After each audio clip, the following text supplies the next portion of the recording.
Hey everybody, how's it going? Where's that chat? There it is. It's a little malformed. I forgot what I was doing in the last stream. Oh yeah, I just synth on. I'm gonna try and get Gary to eat his kibbles while doing this. Gary! Tiny dogs are picky eaters, and big dogs are not picky eaters, so that's always a thing. Yeah, today I am just gonna play with the Polybrute, but I'm going to do something I haven't really done before, or much of, is play with it within a DAW. I've kind of neglected that part of the whole thing.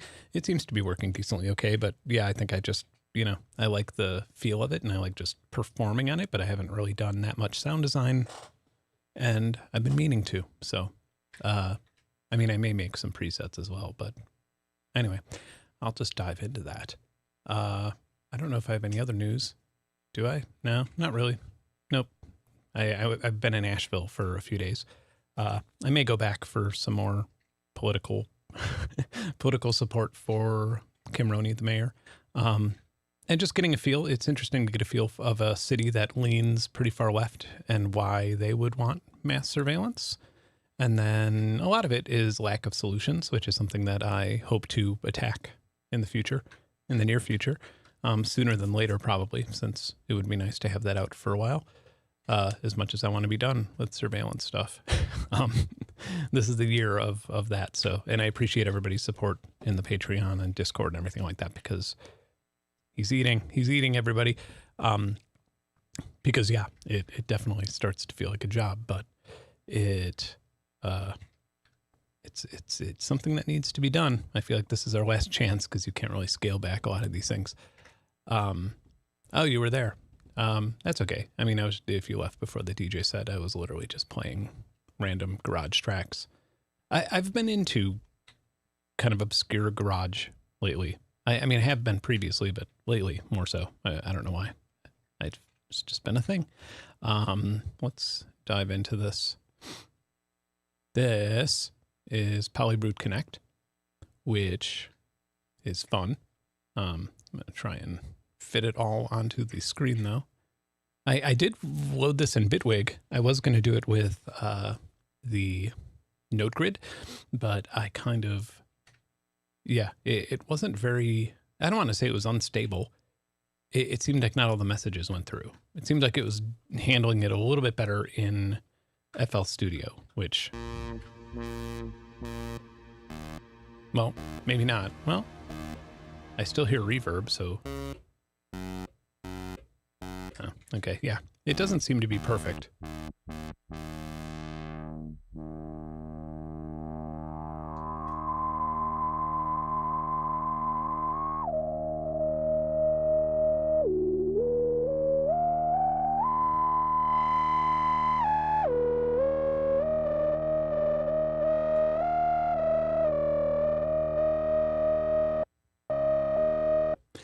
Yeah, I'm not sure why the FX grid didn't come through, but there is no effects grid in FL, obviously, but it's also not terrible. There's some fun stuff you could do.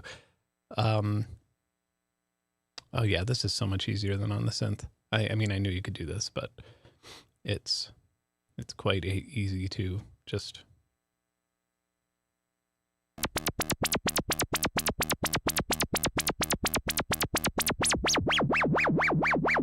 Maybe I'll make a bunch of garage wubs, as the title indicated. Maybe not. I don't know.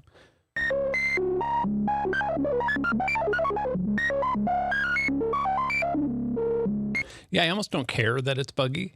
Like, I'm not that upset about it, because I just don't feel like it's the type of synth where you would, use it this way first. But, yeah. And... I'm actually still waiting for some of that Asheville footage. We did record it, but I was given the wrong SD card. It's kind of funny. It was like the most Asheville thing ever. I was given the wrong SD card, and on the SD card was like a yoga retreat. I was like, well, yeah, okay. But that should be sent over tonight.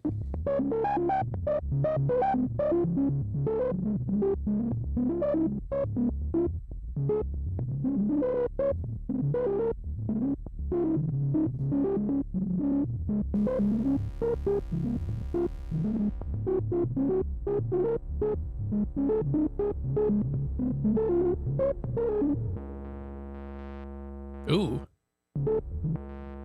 Oh, I'm touching the Morphe.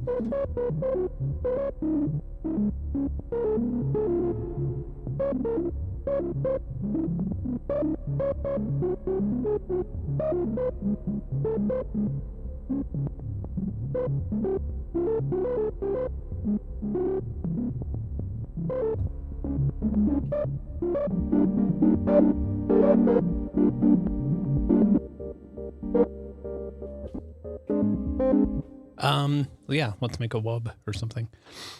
Actually, I could probably just hit that.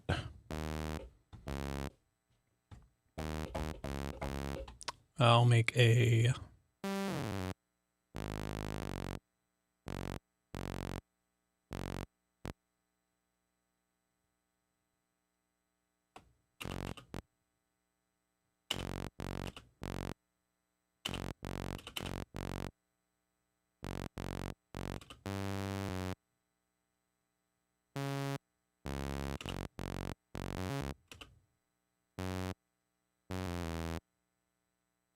And let's make it go down. Oh, it's not really going to do that here, is it?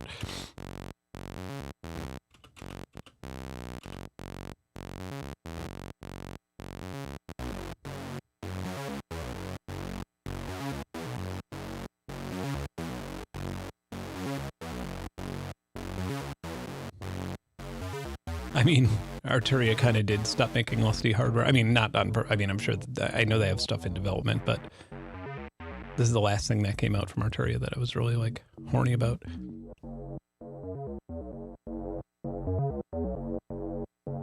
But I did buy that Polyon drum machine, or I put my deposit in anyway.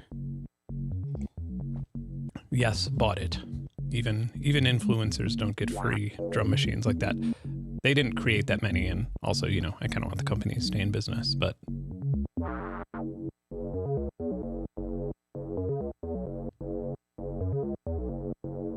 But I knew about its existence, but I didn't know much about its existence. But once I found out about all the features, I was like, fuck, I need that. That's the drum machine I've been waiting for.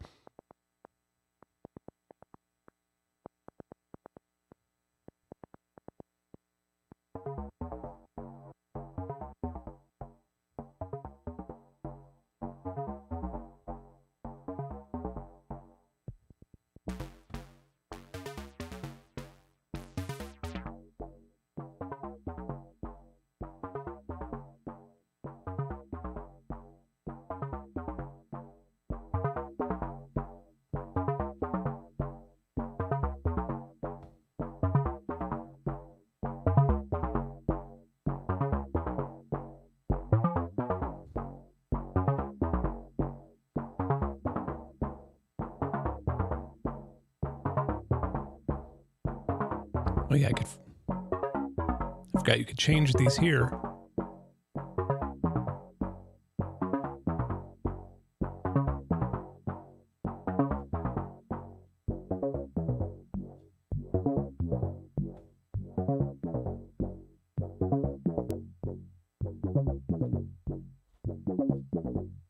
I feel like I should be putting in a garage beat. Fortunately, we have FL Cloud. I know that has garage beats on it. At least I think it does. Genre.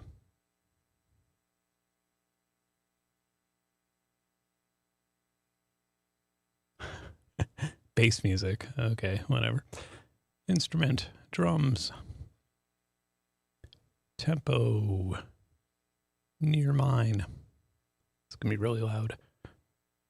I already have some of these. Remnants from past streams.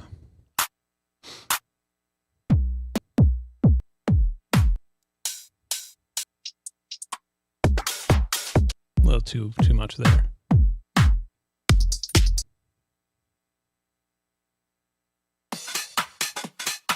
There you go.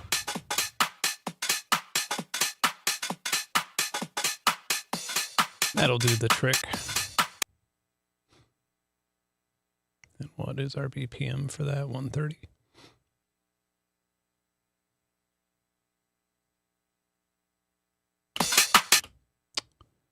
how does it really kind of doesn't automatically sort itself out.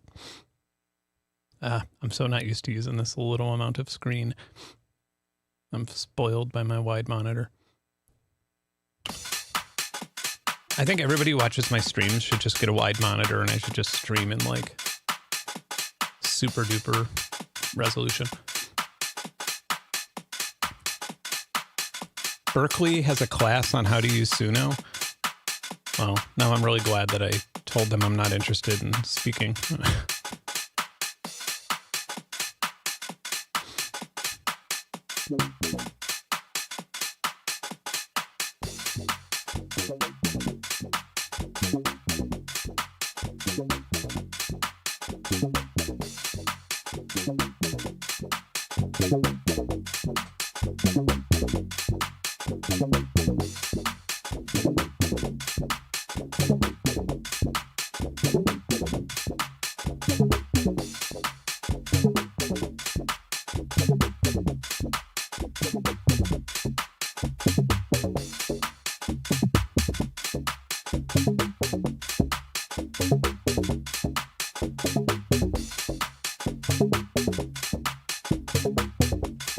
Maybe we should just like do one tone and go full sound design.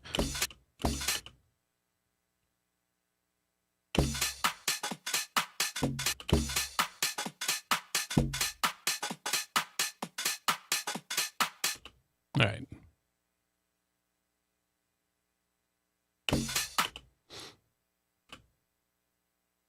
I feel like it's so soft. It's definitely not peaking.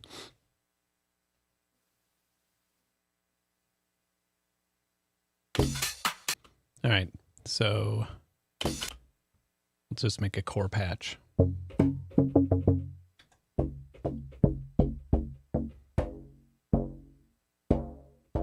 Actually, let's go back to init.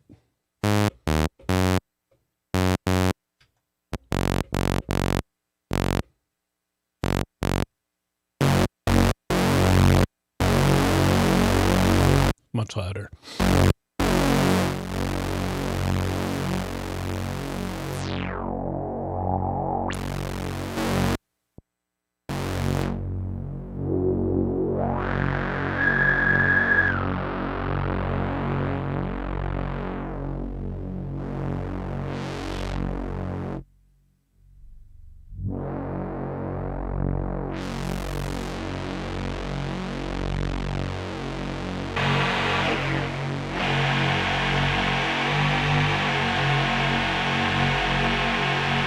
Ooh, that's nice.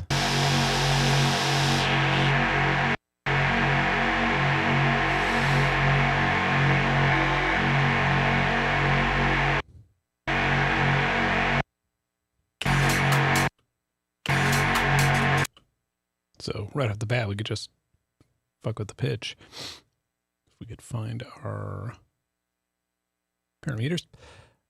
Tune coarse. That'll do it.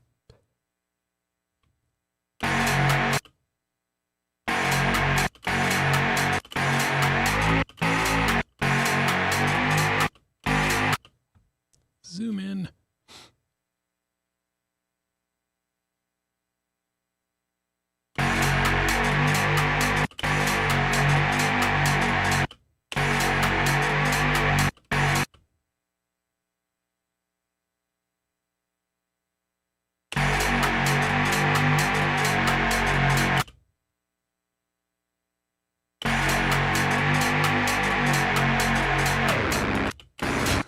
Little.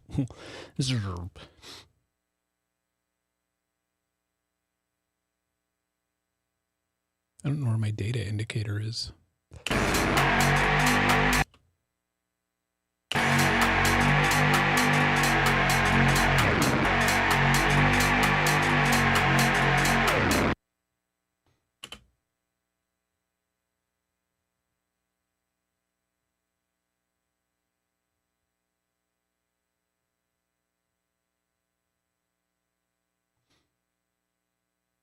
Yeah, the metalizer kind of does sound a little Fruity Slayer-ish.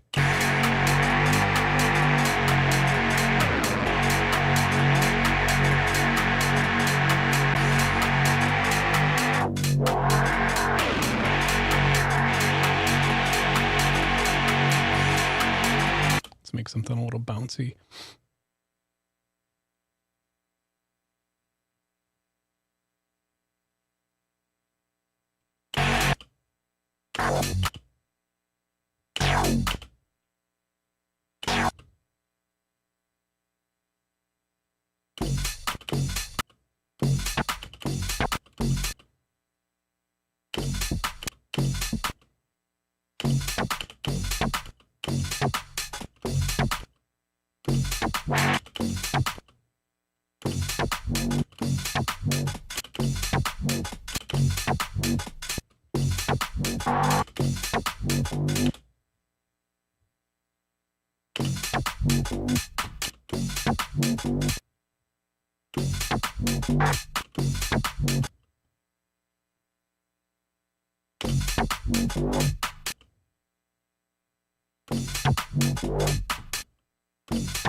Little short tick there.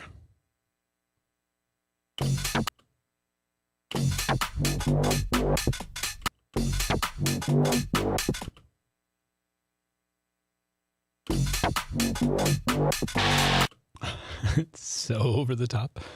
Bleh.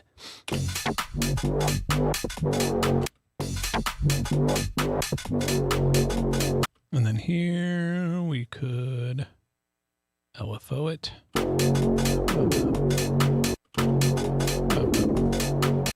I think we could do that here. I don't know if we have to go into the full event edit mode. Yeah, can we? LFO, there we go. Handy deep tools that nobody uses anymore in FL. Or I'm not sure anybody ever used them. It's just like overflow features.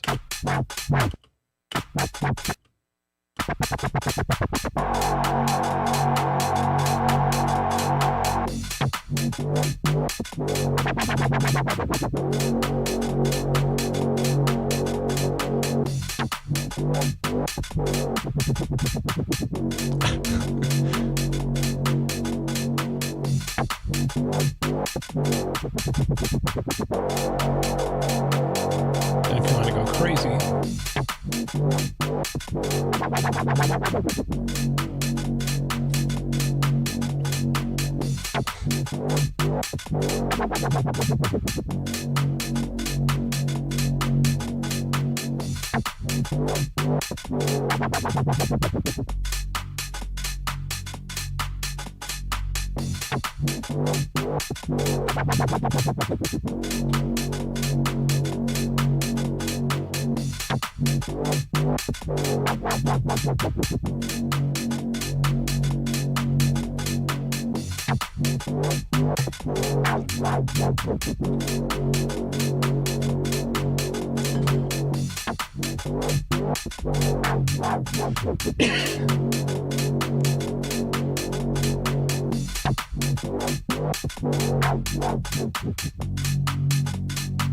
shit like that, like the Suno, like whatever y'all were saying about the Suno being taught at Berkeley. I mean, what that sounds like to me, and I don't know anything about Berkeley other than, you know, just students who I know who went there and things they've asked me to come talk about, which oddly enough I think was AI poisoning, right? Not like how to do it, but just sort of like, you know, I mean, really, it's like the college version of SEO farming, where they're like, here's a person who gets clicks and, you know, here's a person who will make our tuition seem more valuable if we don't pay him and have him here.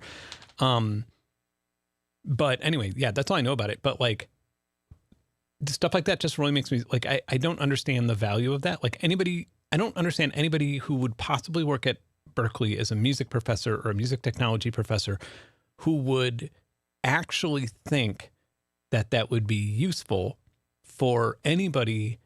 And I say this with a lot of sadness, anybody who is in the terrible place of paying for a college tuition to have a career in music in 2026.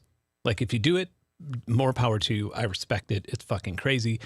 I couldn't imagine doing that myself. Like it is way too hard to make a living, even if you're an incredible, even if you're a composer who has a long CV of stuff, it's hard to make a living. So yeah, anyway, so I cannot imagine how that could possibly be justified. But I can imagine how Suno would say, hey, we'll give you this much money if you teach this, because that's exactly what happened at Art Institute of Chicago with Apple. They just gave them a ton of money and said, we'll give you a discount if you make every single student buy a fucking MacBook, which they do. They did. I don't know if they still do. And then, yeah, I mean, years ago, I had a gig to speak there about a couple different things. And yeah, everybody had Macs. And anytime I mentioned anything on PC or Linux, it just fly over their head. And most of the students would correct me in saying that like Mac is what professionals are using. And I'd be like, okay, well, I'm going to get on the train and go to a studio that's using PC. So I'm not sure to like score a film. So I'm not really sure what, I'm pretty sure that a company paid for you to have this take, but anyway, I digress. That just kind of goes with fucking colleges just taking money for things like that and compromising education standards. But hey, that's why I dropped out of high school. That's why I'm in my 40s making UK Garage on a YouTube stream.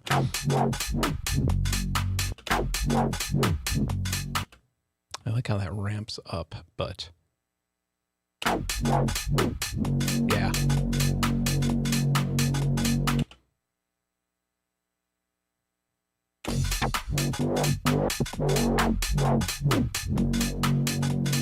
And then this, we'll just have to like make a squeak, like or some shit like that. I should have Bill come over for this.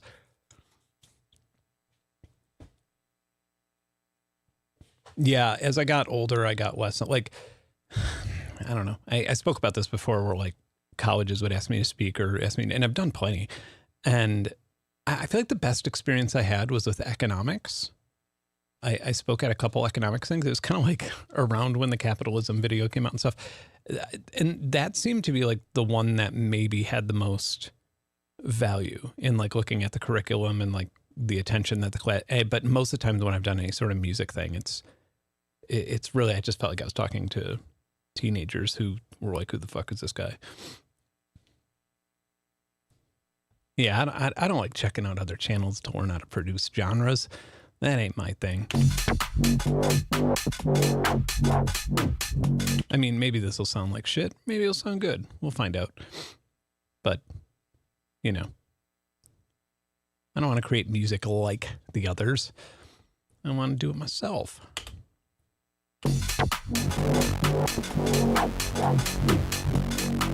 Is this... Oh, this one's not tracking. Oh, duh. We're getting all of that from the oscillator.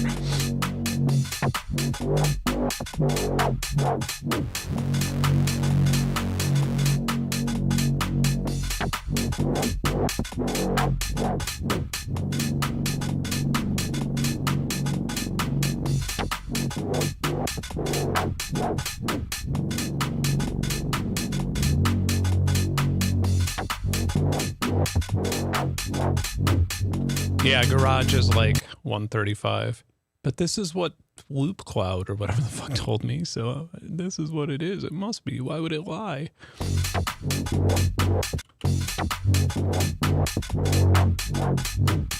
Okay, maybe this is too much.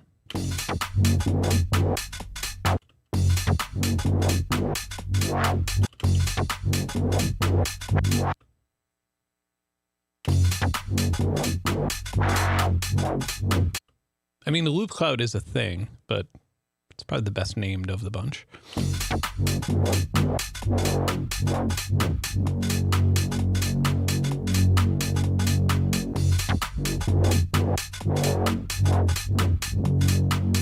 Well, I guess we could automate a switching of the filters, which would be cool. I think we can. Can we? Can we? Can we? Maybe. That'd be cool. Maybe not. Seems like a weird thing to automate. We could also just switch.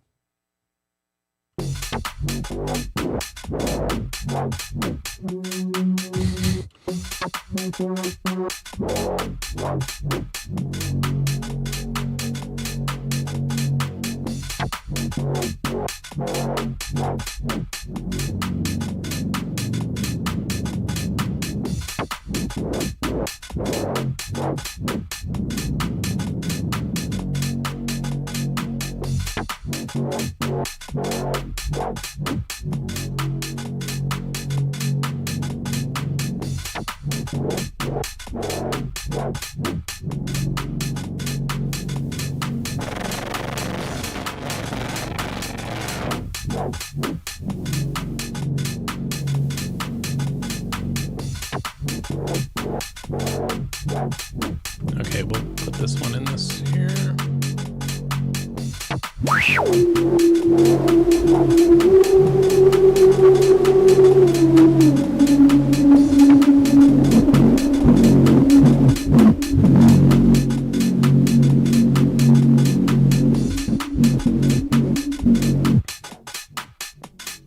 Now we're gonna have to parallel these. Pink. Ladder cut off.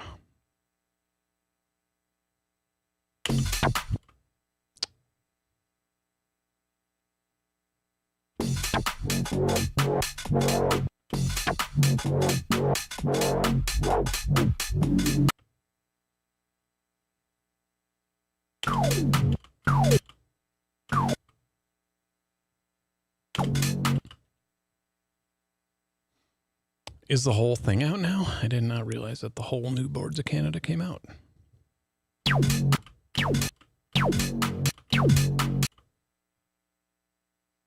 I did not know.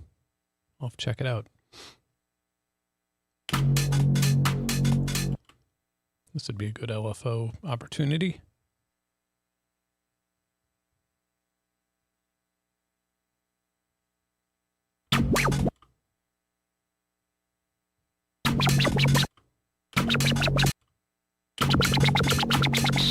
Oh, it leaked. I love how they haven't figured out a way to fucking prevent that yet. Every time I've been leaked, it's been like it took a while to figure out who was doing it, but it was always TuneCore. It was always somebody at TuneCore was uploading shit to torrent sites, and I truly didn't give a fuck, but I just thought it was funny that it was, of course, the fucking company I'm paying to distribute it. Is who leads to the leaking happening.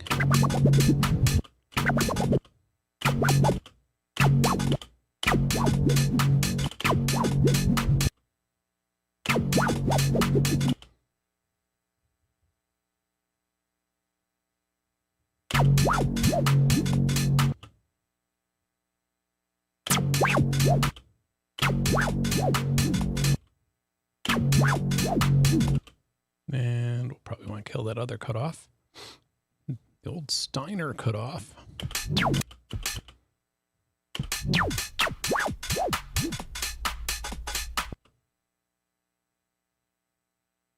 No, yeah, definitely legit happened to me. Every single being leaked to me was a big deal. Well, it was a big deal to me. In that, if for anybody who's been around long enough to remember, I used to release shit on CD, and I used to release I usually had something special with pre-orders. Like there would be some sort of special thing, and I just really wanted to give my listeners the same experience that I would get when, ages ago when I would buy a CD, when I was waiting for it to come out, and then I would give it that first listen. And I would get a lot of feedback from people who really liked that. And so leaking it kind of ruined, it kind of turned into like one of those things where it's like, if you're in the demographic who listens to my music, it was kind of like somebody released, the ESPN writing articles about the game you didn't watch. You're just like trying to avoid it. So when it leaked, it usually happened when like we were shipping thousands of fucking albums and had, wooden boxes that were handmade with them and, all sorts of stuff like that. And so it was this whole big theatrical album drop, and then it would leak. And then the people who, they would listen to like the shitty MP3 version, before the people who were waiting for 2 months for the album to come out after pre-ordering it. And so that always kind of sucked. But again, it's one of those things where it's like if you release your music, you don't have control over what's happening. You have to kind of let that go immediately. So it was always inevitable. And, you know, part of it's always kind of like, oh, somebody actually thought to risk their fucking job to leak my music. That's pretty cool, I guess. You know, then that's not everybody can say that. But every time it happened. And it was always very confusing until I realized that it happened like within a week of uploading to TuneCore, because there's usually like a 3-month window between an album being mastered and releasing. And so, yep, it was always fucking TuneCore every time.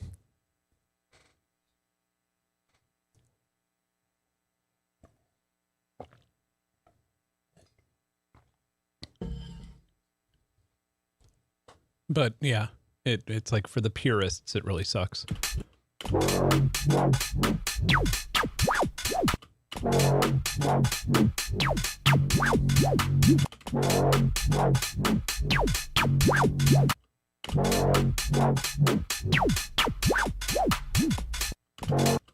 kind of want this to just be like a ground hum on the other oscillator, at least.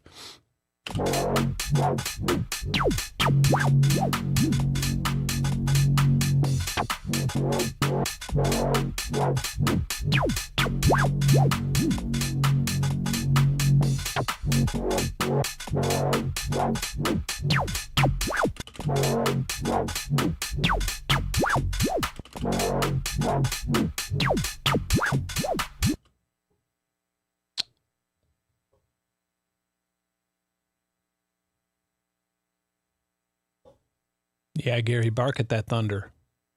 You will make it go away, buddy. I promise.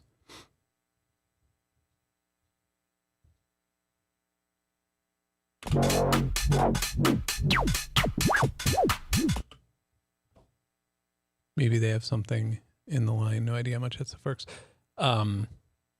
No, I mean, I truly think it was like a fan who worked for TuneCore. I don't think, you know, because you don't like get money for leaking an album. And so it was always kind of like, all right.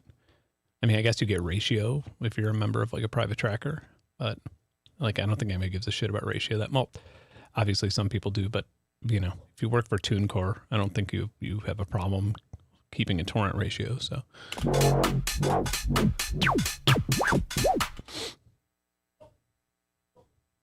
Tell him, Gary, make that thunder go away, buddy. Yeah, this part's kind of whack back here.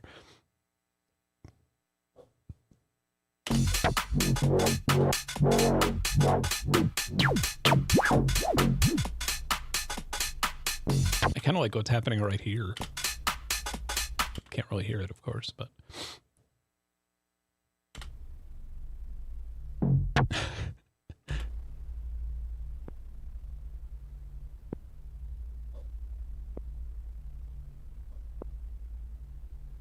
I think he barks at thunder because Cora's scared of it, and he's like, that dude. It's like, stay away from my girl.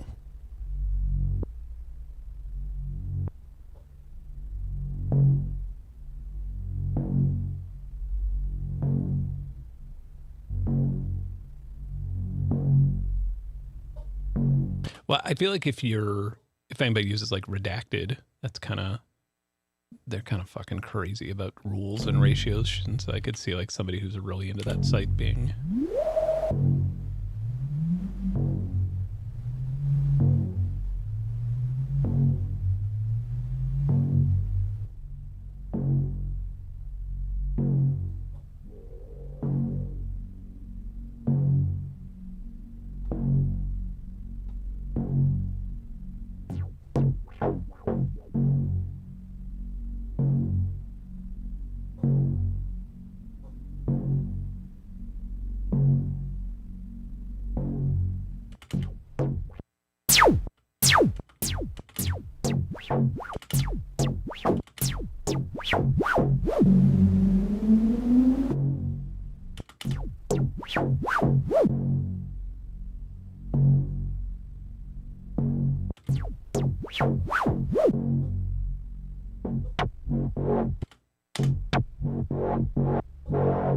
Yeah, no, it's just coming in my audio interface. It's not even coming into the session. It's coming in just to the soundboard, which is being captured by the stream.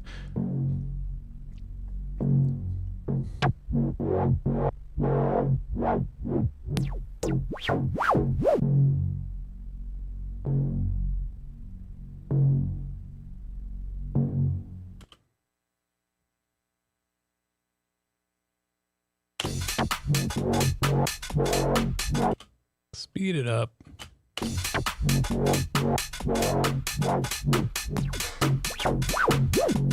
Nope.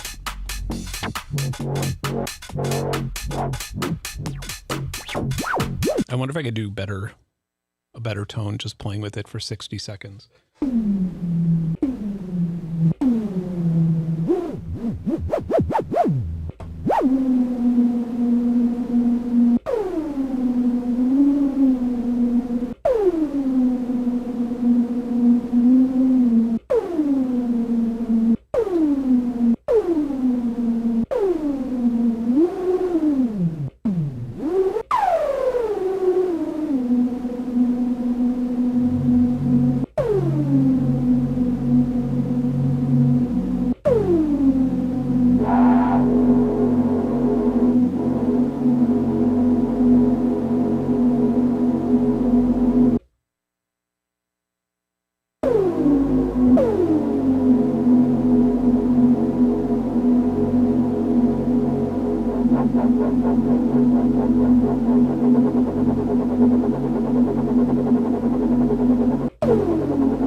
Yeah. Should have worn a tracksuit at least.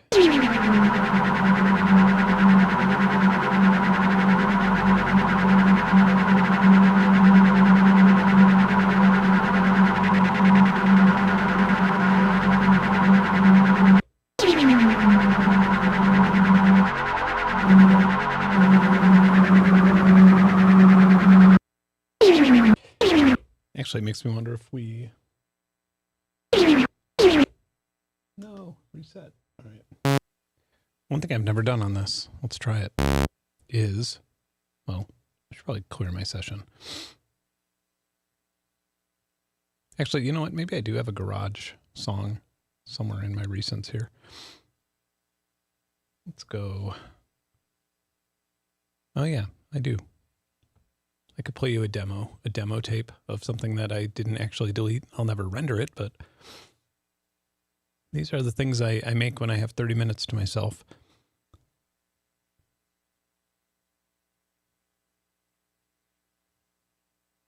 It's probably going to be really loud. Let's get that mixer ready to not be loud.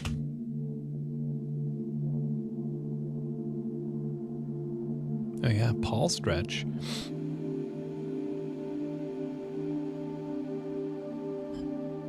I mean, this is like literally me playing around. It's not a finished track, but it's an example of the trash garage music I've made.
Yeah, for anybody who's not heard garage music before.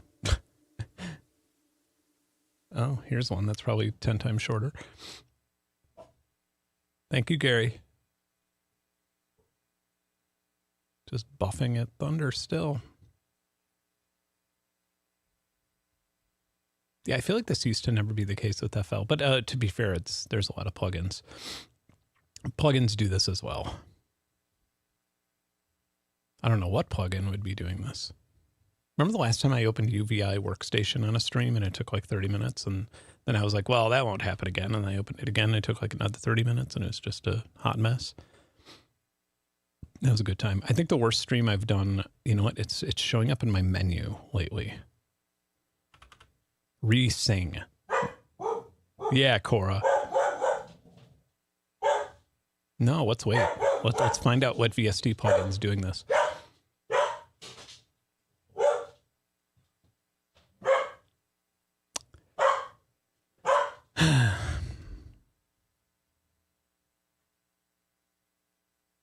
We may actually have to. Yeah, I feel like I should do Q&As for when plugins need to open, because that's the state of music creation today.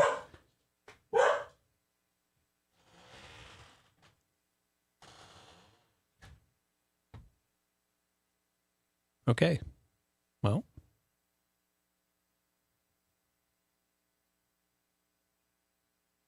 Yeah, right. I'm so excited to know which plugin is trashing my program here. No, I would never use Native Instruments. I bet it's, I mean, no, I don't want to throw shade. I was going to say, I bet it's vital, but I don't think it's vital.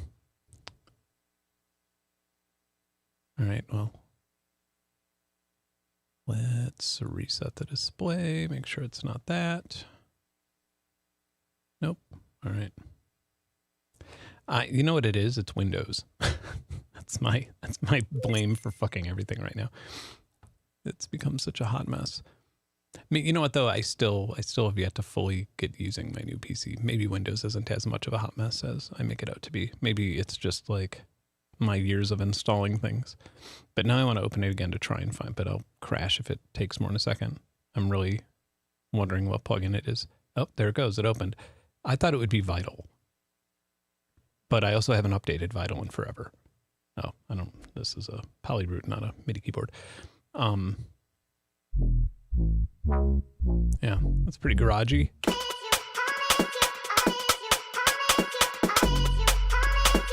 Yeah.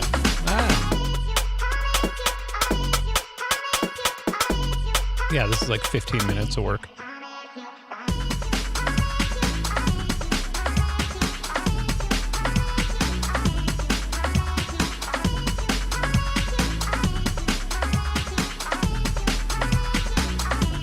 Apparently I had more going on over here.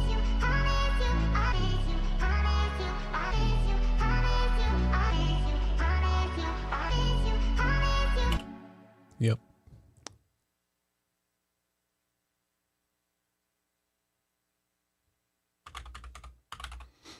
Back to Polybrute Connect.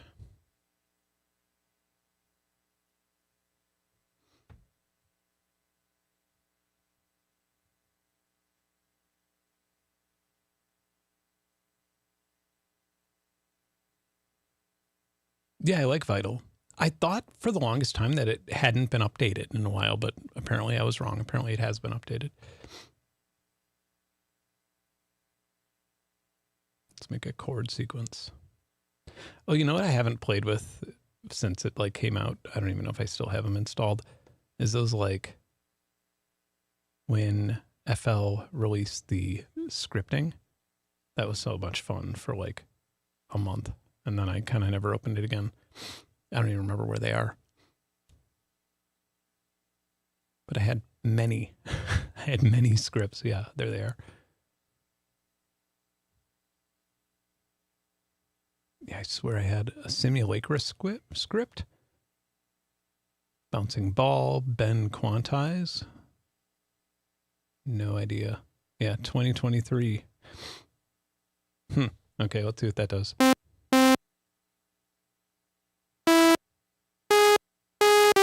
Let's make this patch a little less fucking terrible sounding.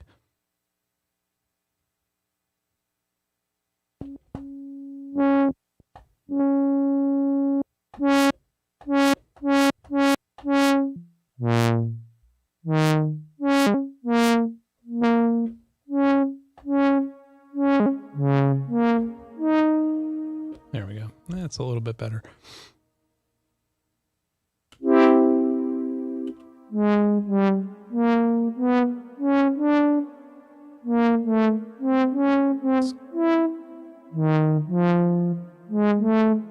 Let's go with the most boring melody ever.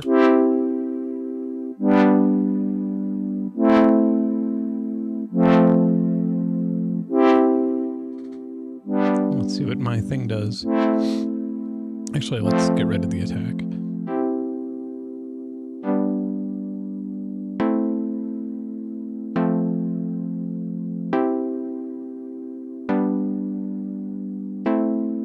Oh shit. Is that a joke? I just got a message, a text message that, or a signal message that is going to be very crazy on this stream if it's real, but I'll keep it a surprise for a moment.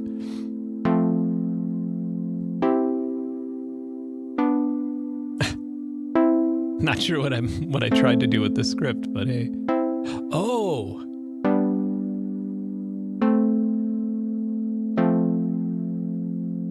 Let's try and make these a little more.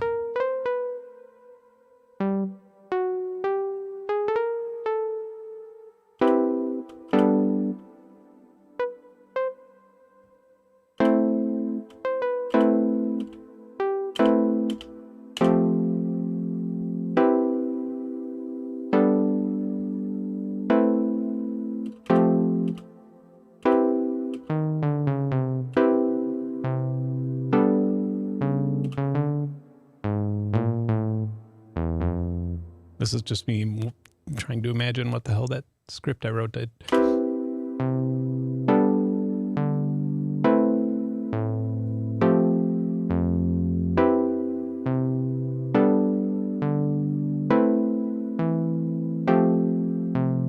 Wow.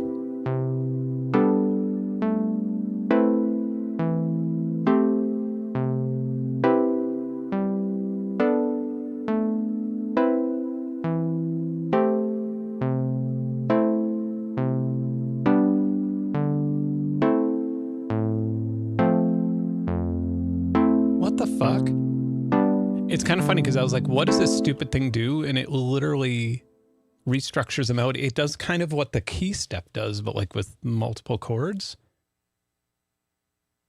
Interesting. Anyway, what were these questions? Go through the Q&A here. Just got here on fire. Vital is sick for making wavetables. Absolutely. Are you into making standard D&B, or are you still making harder glitchy from the old flashbulb days? I am too ADHD or something for D&B. I love D&B. I listen to it a lot. It's one of my favorite genres of music. I have like a D&B folder of Sim Selections D&B. Like it's great. I unfortunately have only made like 2 songs that probably qualify, or released 2 songs that qualify as D&B. And that's probably like the first two, Lucid Bass. Yeah, Lucid Bass 1 and 2 maybe. And I don't even know what put me in a trance to do that. But I feel like I just need like a bunch of Xanax or something, and then I would make D&B, which is probably the opposite of what most people do. Did you ever meet Telephone Tel Aviv in your IDM touring days? I mean, I that's a funny question to answer. I mean, I knew both of them very well. I still know Josh very well. I talked to Josh. Yeah. I mean, on like social media and whatnot, talked to him frequently. I think the last time I saw him was like 2 or 3 years ago, but he's on the other side of the country. And I'm usually, when I'm in LA, I'm really busy. Charlie was literally my best friend.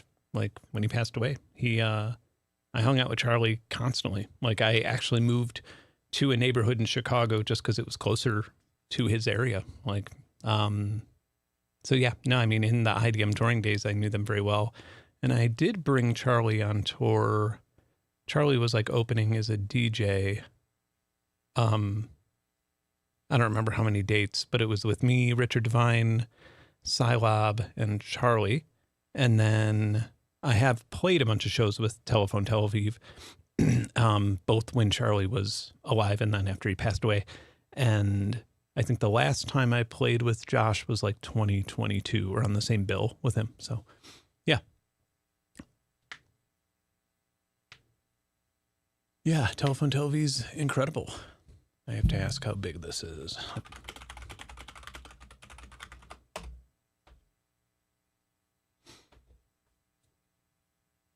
I just got a signal message saying that I got a package from Polyend that was just delivered from UPS. And, yeah, just like, oh man, if it only came yesterday, this stream would be very different. But it could be like, it could be something else. They sometimes send me like shirts or, oh, it's small. Never mind. It's probably just a delayed Christmas gift or something. Yes. Okay. It is not the new drum machine. Oh, you know, it might be an endless or something. Anyway. Yeah. Now the dog was well, they were barking because somebody came home, but no, they can't see UPS from here. Fortunately. They're too, but oh, look at me. Look how stupid I am. I literally wrote adds a 7th up on this script. And here I am being like, what does this thing do? I had no interest in a Polyend Endless at all. Well, two things that are funny about it. Like I didn't realize that you would have to re-up on ChatGPT credits to use it. It's like the AI pedal or whatever. I didn't realize you had to re-up on ChatGPT credits. And I was like, well, and I kind of let out, it was at NAMM. Cameron made a bunch of really, really good effects with it. And I was just like, okay, shit. All right. This is better than I thought it would be. I think I was just kind of like played out from AI. And, yeah. And I was just like, oh, well, why don't I don't even want to say it on stream. I was just like, why don't you just type a phrase that I said out loud at a dinner table, in GitHub search and just find unlimited ChatGPT API keys. And everybody's like, wait, what's that term? And then we kind of pulled out our phones and we're like, oh, fuck. You can literally just steal API keys very, very easily. Nobody should ever be paying for ChatGPT if they just need a key. But the second thing that I didn't realize, which is much, much cooler, and probably the reason why I the last time I spoke with them, I was like, oh, yeah, I need to get one of those, yeah, you can so you can make a patch. You could tell AI to make a patch or whatever. And then you could just look at the source for it and then update the source and then just build a new patch in C++, C++ for the actual device. I believe it's C++. No, maybe it's C#. Anyway, but you can also do it by scratch. And so, I mean, that's infinitely more powerful for me. Like if I want to adapt, the verb algorithm to a guitar pedal or something like that's so much more cool for me, and other things. So anyway, yeah, Polyend drums. Now, I mean, the funny thing about Polyend is I got to know them based on me making shitty versions of the things they were making. Like they made the perks, and I made these crappy little actuators that were wannabe perks. But yeah, it was something I made, and then I'd hear that this new company Polyend was making them, and I got in touch and I was like, what are you using? And this and that. And then the Seek like was their second thing, and I had made this crappy Arduino Seek that was like really terrible. Because I was just like, oh man, I need to make a new. I wish the Tenorion had more features, because at the time I had that little Yamaha Tenorion thing. And then when they made Dreadbox, when they made Medusa with Dreadbox, I was just like, oh fuck, okay, it's over.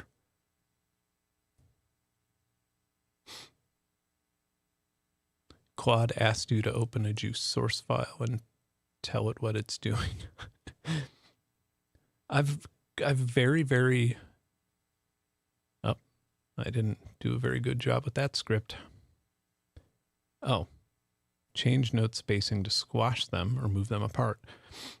Oh, and I have a bouncing ball one too.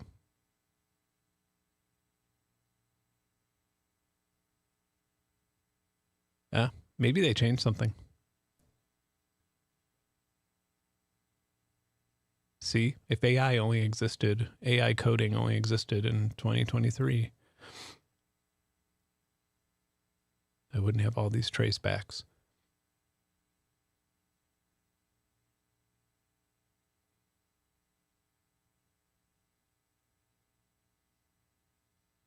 Yeah, we could generate a chord progression. Oh yeah, I remember when this was in its like beta.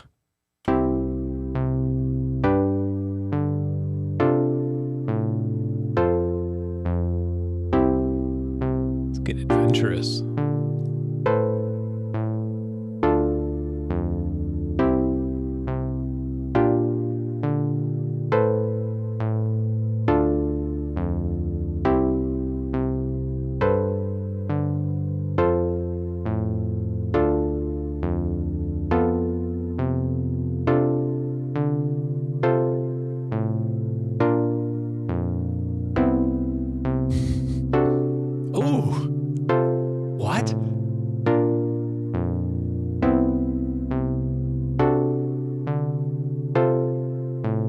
I don't like that last chord, but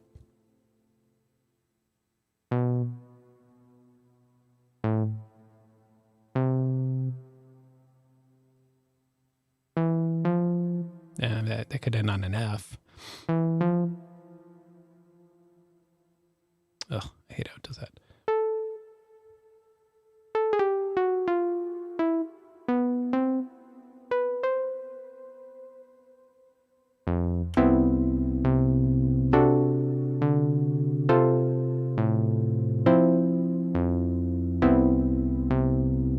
This reminds me of like the old British news sequences or something.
I love how everything's just stuck on C.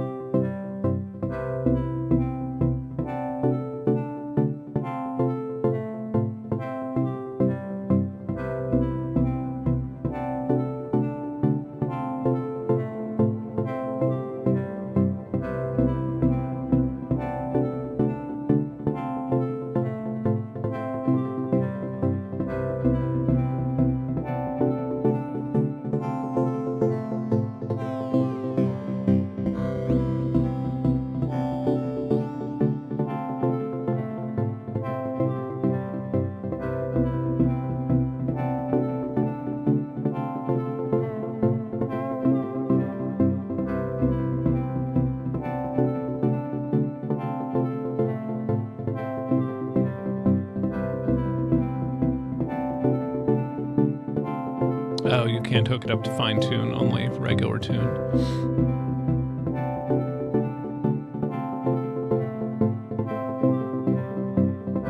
Oh, you could also do this.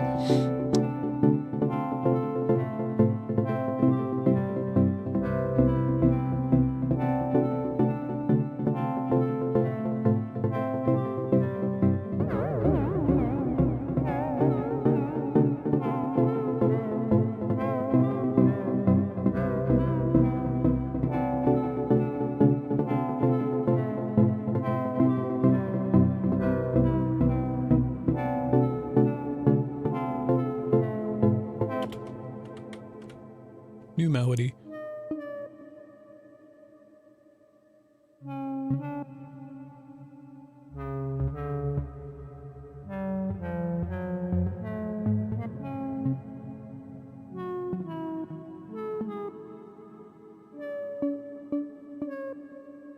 Let's try it.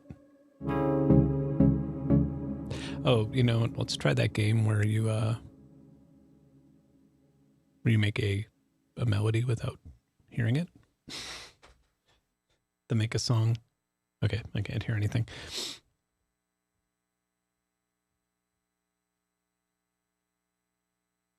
It's a fun game.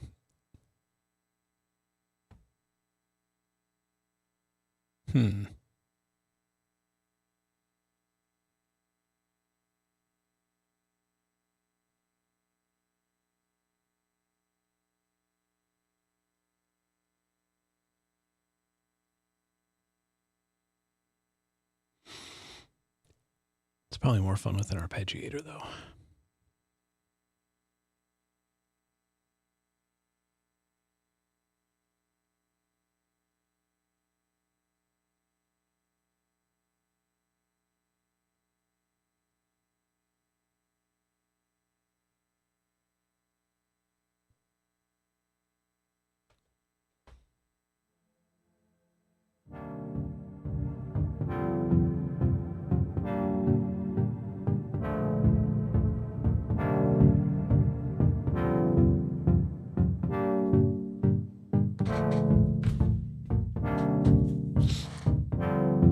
Thin?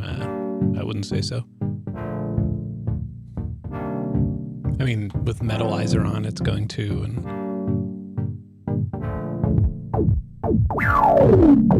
Oh, I'm also running a downsampler.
I mean, I think the Polybrute for me is what I expected a CS80 to be like.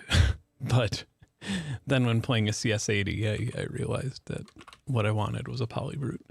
And that was just the first one. Yeah, if you have enough money to buy an analog polysynth, but you don't have enough money to buy a Polybrute 12, the 6s are pretty cheap, aren't they?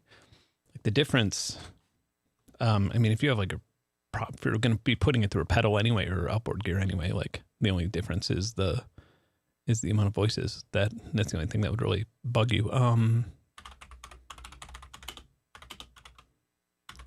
Let's see how much the 6s are going for on Reverb.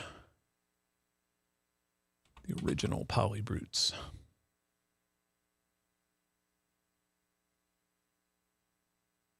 No shit. Okay. I am wrong. They're going for, oh, there's one for 1,300, 1,290. Okay. That's what I expected. I expected it to be like 1,200, 1,300 on the low end. Wow. And the Polybrute 12s are, yeah, 3,500. Like, I love the Polybrute 12. It is definitely my favorite keyboard, but I'm not sure that the difference between the two is worth it unless you're a Polybrute fanatic. You know what I actually really dorked out on? I didn't think that my wallet was going to get hot. I didn't buy anything, but I went to Make Noise and I saw their new polyphonic modular system and I was like, fuck, I really, really want this. Like I have an empty skiff and everything, but I kept it in my pants, my wallet. Yeah, I have like some projects coming up where I'm like, do I need a travel van? do I need like a van that I could sleep in more comfortably just for data measuring stuff?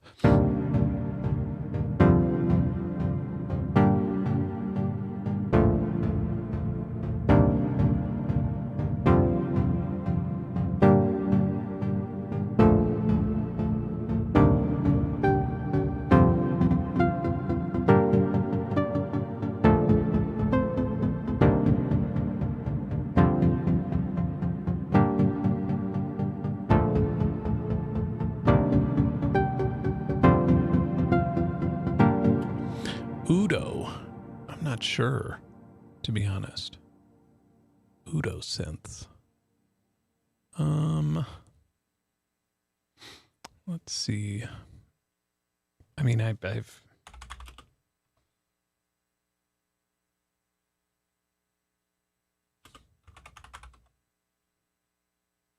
just need to see it. Yeah, I've played with them before. It didn't make me lose my mind. But they looked cool, but I wasn't like tempted.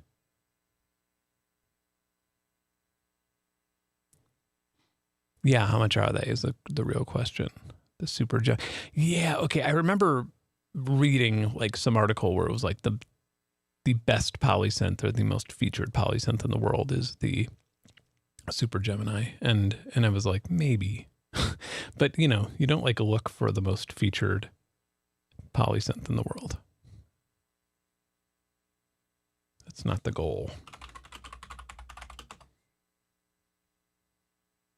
$5,000. 20 voices. Yeah, you also don't, I can't really think of many times when I've needed more than the voices that I have.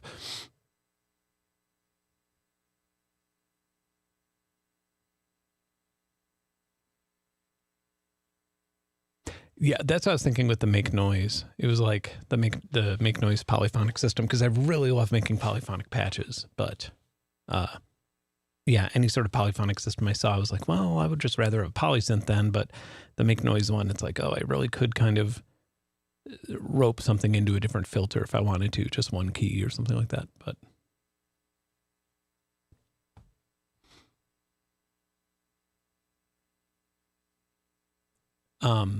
another thing that I really wish is the Somatera. I really wish it had a sound editor like the Osmos does or something, even if it was just like a Max thing. Like I really, really would love to make my own patches for that. Whoa. Oh, that's because I always touch this board up here.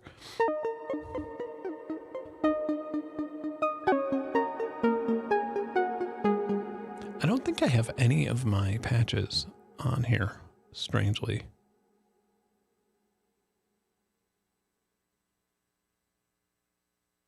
No, not really. Space cowbell. Boring.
Gas. What is gas? Yeah, gear acquisition syndrome. I forgot. I first heard it with cameras, which I feel like it's more powerful with cameras for some fucking reason, which is silly to me because that's like, yeah, the best photographers I know have like 2 lenses and like a Canon 5D or something, and they're just like killing it, and everybody else has which is like worse now because I'm only taking invisible light photography. That's been my thing for the since January, like since New Year's, essentially. My stupid New Year's resolution was like, if I do any photography this year, it's going to be with invisible light, like infrared UV. But yeah, then it's like, oh man, if I only had like this filter that's 30 nanometers higher, which is not available on like B&H. You have to order it from a custom optics place, but I'm not doing it much. Definitely get a microscope. If you're spending a little bit of money on the microscope, get a phase contrast. It goes a long way with the fun without having to use dyes or stains. Maybe my stuff's, I probably took designer.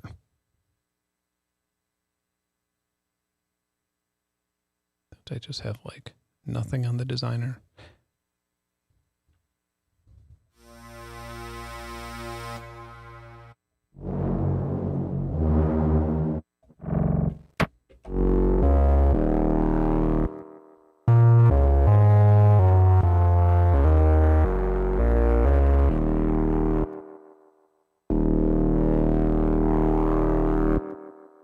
But yeah, if you haven't picked out a microscope, definitely look at the phase contrast kits because they make shit look like 3-dimensional. It's pretty nice.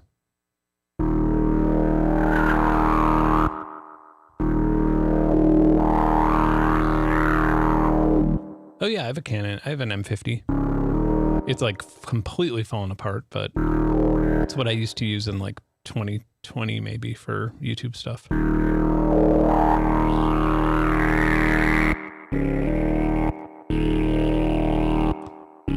Oh, and it's using a downsampler.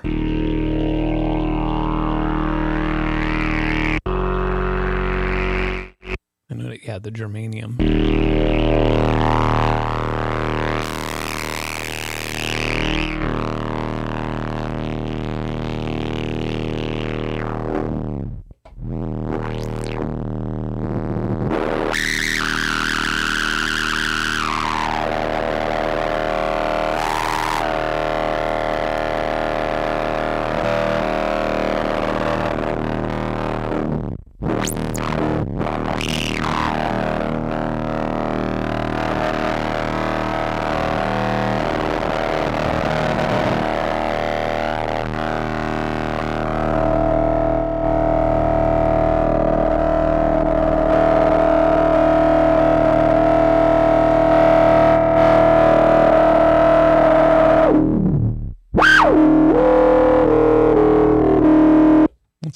up a quick...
Yeah, I still use it mostly for pads, like just being able to irk out a pad so fast.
Yeah, the filter FM could be nice.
Yeah, this is all built in. There's no external anything happening.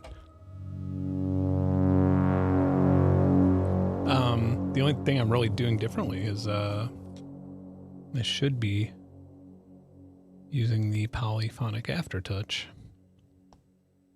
with the global pitch.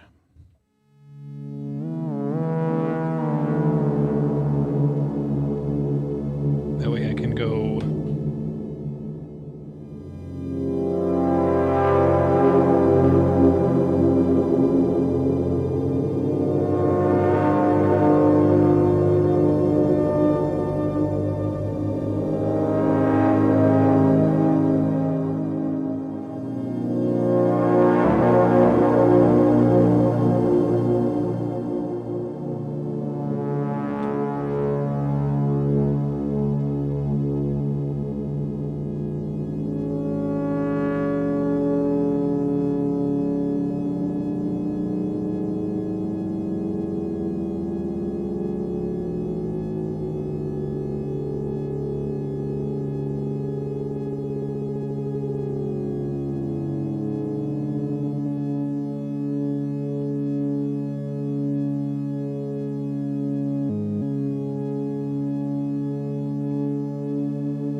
Yeah, I do love that Arturia kind of became the new Roland, really. Like in terms of expectations.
haven't played with the Leviasynth.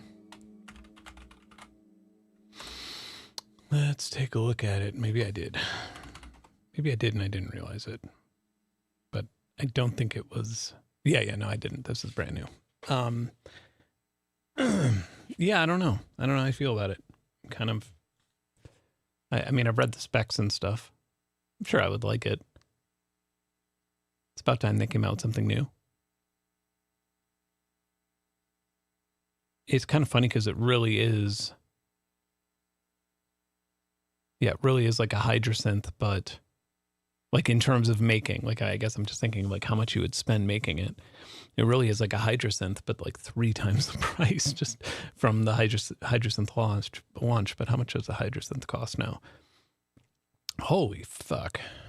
Oh, that's the Deluxe. The Explorer, the original Hydrosynth now costs like $1,300, $1,400.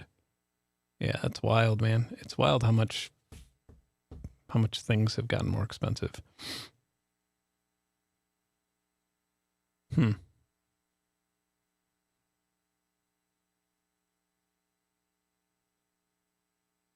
Yeah, it seems like a lot of menu diving, which is kind of what I felt like with the Hydrosynth, which is probably why I never truly played with it that much.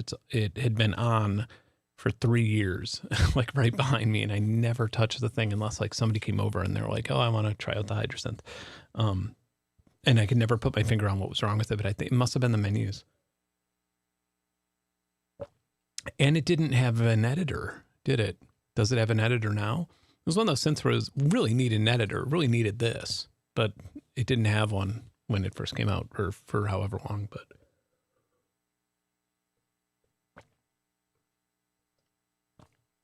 the Poly. Well, I bought that Poly drum machine. I put in my pre-order. Now, yeah, I mean, in terms of a drum machine, that Poly thing, it's, yeah, people were comparing it to the new Roland, and I was just kind of like, the fuck? Why are we comparing it to that? It's just so tremendously different things.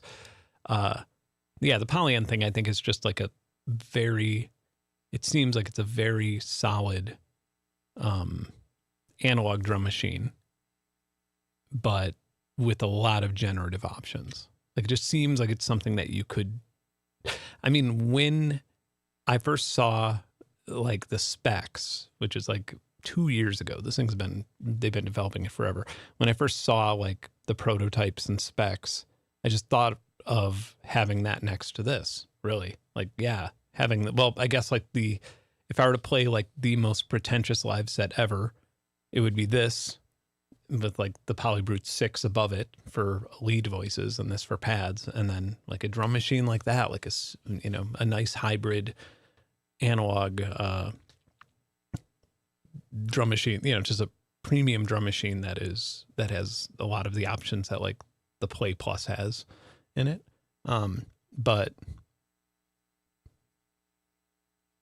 yeah, I mean, it's not going to be for, but like, I feel like I try not to even read comments on stuff like that anymore, but I feel like I saw people comparing it to like NPCs and shit. And I'm like, what are you doing? Like, have you ever made music in your life? Like those are so hugely different things, but yeah, I'm very excited about it.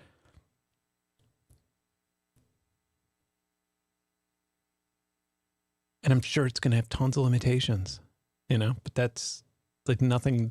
Like, I feel like anything that I have that doesn't have limitations sucks. Or, like the less limitations there are, like the anything pedals of the world and the anything, like those are the things that you kind of end up not really using.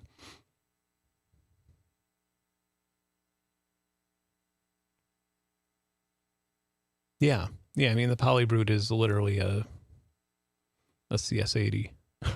I wonder if they actually have that. Why do I have 2 of everything in here? I don't know. My presets are all screwed up, hence I don't have any of mine in here. My presets are all screwed up, and it's not his fault. It's my fault for not paying attention. Virtual Riot sent me a bunch of presets he made, and I was like, ooh. And then I like loaded some of them and then ended up like not realizing that I deleted all mine, and I don't remember where I backed them up, etc.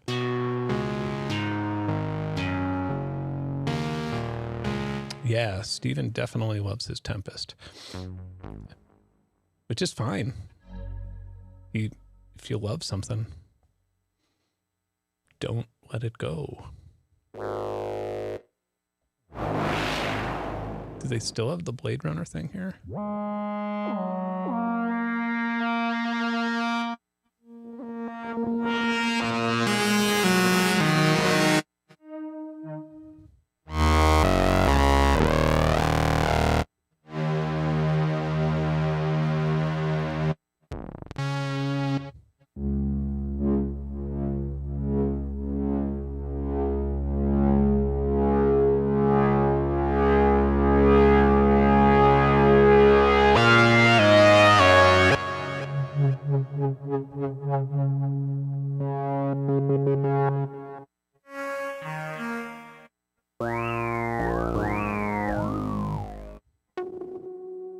Oh, you know what? It's probably in brass. Yep. Yeah, this is a good, proper Blade Runner.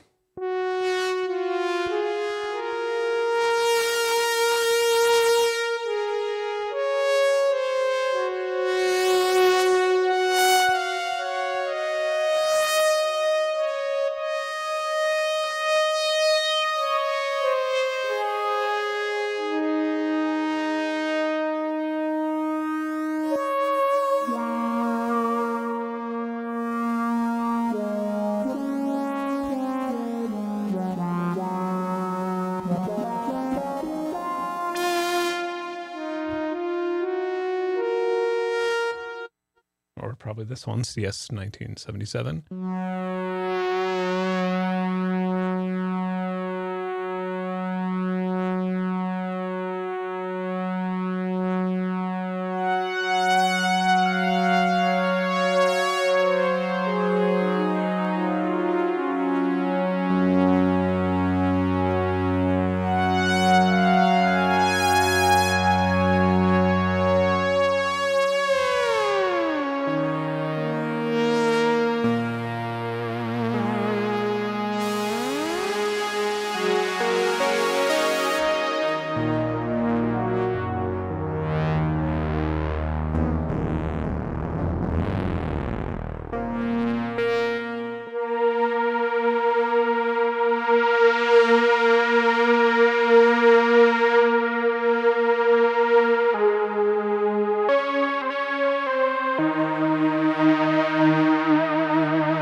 To make a VST, I haven't built a program since 1998 in Visual Basic.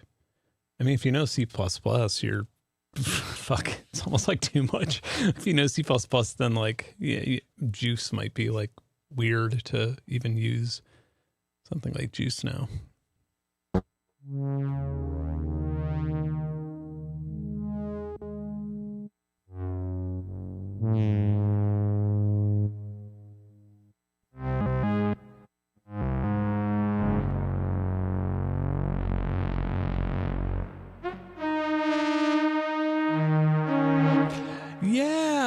You know, that's actually good. That's actually a really, I don't know how well it works. I've never tried it, but that's probably a very valid, good use of AI, is translating code from one thing to another. Because, yeah, I would say the most useful thing that AI has done for me in code is not the code itself. Like I usually just end up being led into dark hallways that I can't leave and fucking up everything that I had worked on when I have like Gemini or something helping me with coding. But helping me get libraries straightened out, that's when it's good. Helping me like prepare a make file, yeah, that's nice. There's a lot of things where I would still be, you know, something that I built or compiled, months ago, where it's like it would still be an active project that hasn't finished just because I would get so lost.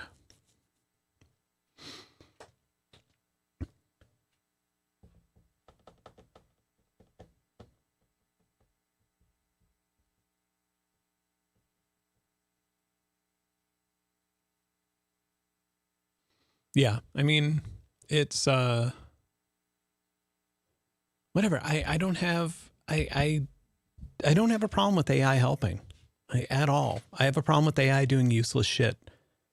Like I wish we lived in a world where like the 10% of AI that was actually helpful, not leading somebody to do something that they didn't want to do, right? Or, like how many times do you open anything and it's like, generate a picture? It's just like, I don't need to fucking generate a picture. I need to check my email.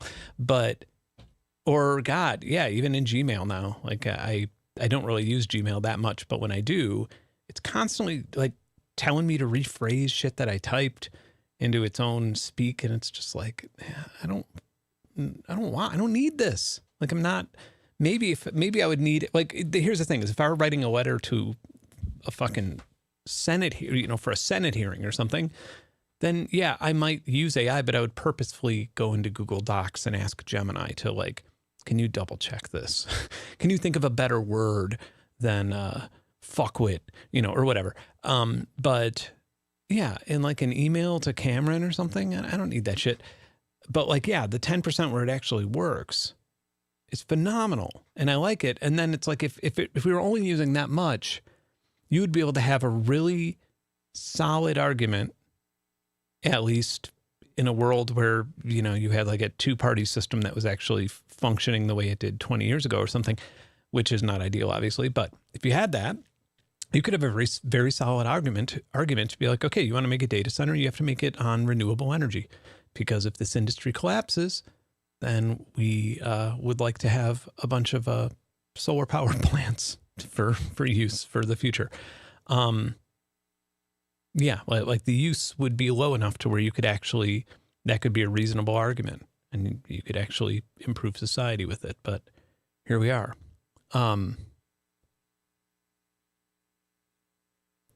Why did I decide to keep the Polybrute 6 after acquiring the 12? Probably because I don't remember the exact. So I think I was actually a consultant. No, I was a consultant for the Polybrute 12, not the 6. The 6 just threw me by surprise. I was a consultant on the Mini Freak and the Polybrute 12, like before they were actually made, when they were still in the design phase. And yeah, and the Polybrute 12 I just got as like, basically they wanted to pay me for consultancy, and I said, no, just send me the thing if it ever gets finished. Polybrute 6, I think I got I think they sent it to me for free at the time. Or like lent it to me or something and then told me to keep it after I made the video. But I've never sold anything that I got as a result of my Pro Audio YouTube channel days. I still have it here, or I've given it away, or I've lent it, or it doesn't work anymore. But I've never, nothing. I can't think of one thing that I've sold. I don't know why. Yeah, part of it's laziness, I'm sure. And I'm sure if I needed the money, I would. But the other part of it is like I've never had financial incentive.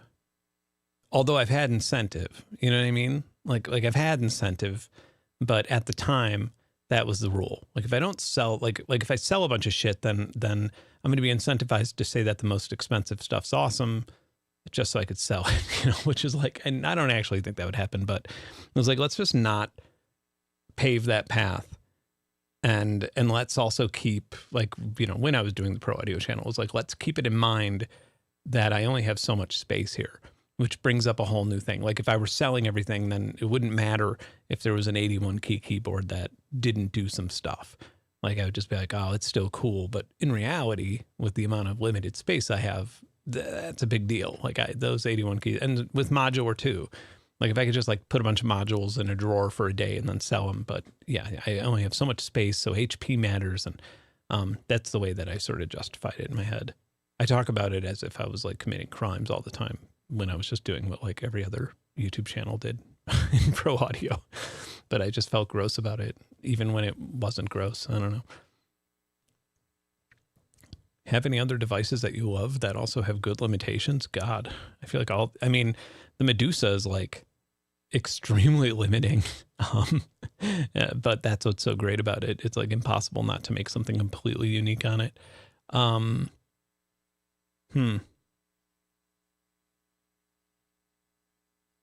There are some things that have limitations that I just can't vibe with. The Teenage Engineering OPXY, cannot vibe with that. I bring it on trips all the time to like force myself to play with it, and I just like fall asleep with it, like in my lap when I'm trying to. Yeah, I'll just get bored and like pass out when I'm laying in bed with it. I feel like if I just look over there, yeah, I mean, like the vector synth, I really dig that. I've made a lot of fun things with that. Obviously the Solar 42 is like very powerful, but very limiting at the same time.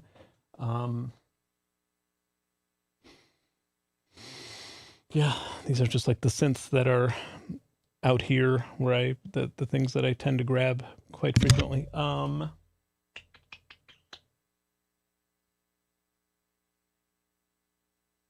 VP 770, that's a good one if you want to make like, and even if I'm not doing voice stuff, sometimes I'll grab that thing out. That's one of the most limiting synths in the world. It's like it's like a 2000 synth for choirs, and I can guarantee 90% of the people who have it would absolutely hate it.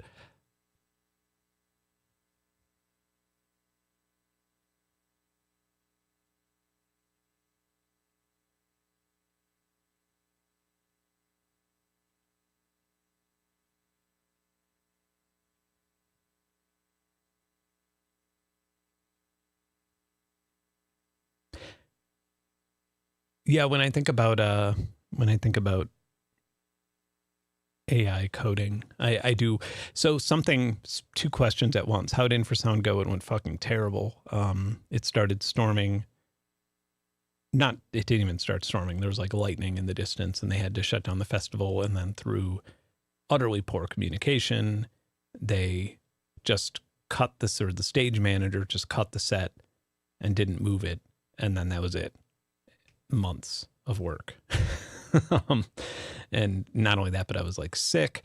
I spent all day out in the sun fucking running cables. And speaking of writing code without AI, we didn't have internet, and I needed to figure out a way to get things working with like new video input on the Python that was running the facial recognition stuff.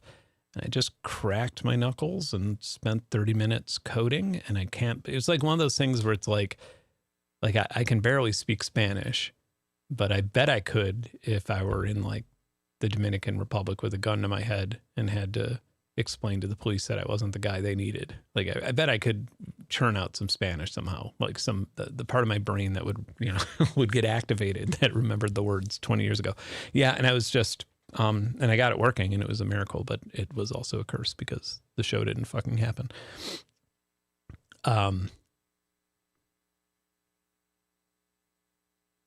Nymphs over Polybrute 6 in terms of sound, no. But Nymphs is awesome. Nymphs is amazing. Nymphs is so rad for the price. A USB powered polysynth. Come on, that thing's amazing. I also like how it doesn't have a single effect. Oh no, it doesn't have delay. Whatever. Well, if it has delay, it's shit delay. Oh yeah, it has like shitty reverb. I never even used it. Like mono reverb, not interested. But it like begs to be the thing that you want to plug into every single pedal that you own. Like, or if you want to try a new pedal or something, it's like the Nymphs is like the perfect little pedal buddy. Yeah, that mono reverb's no good.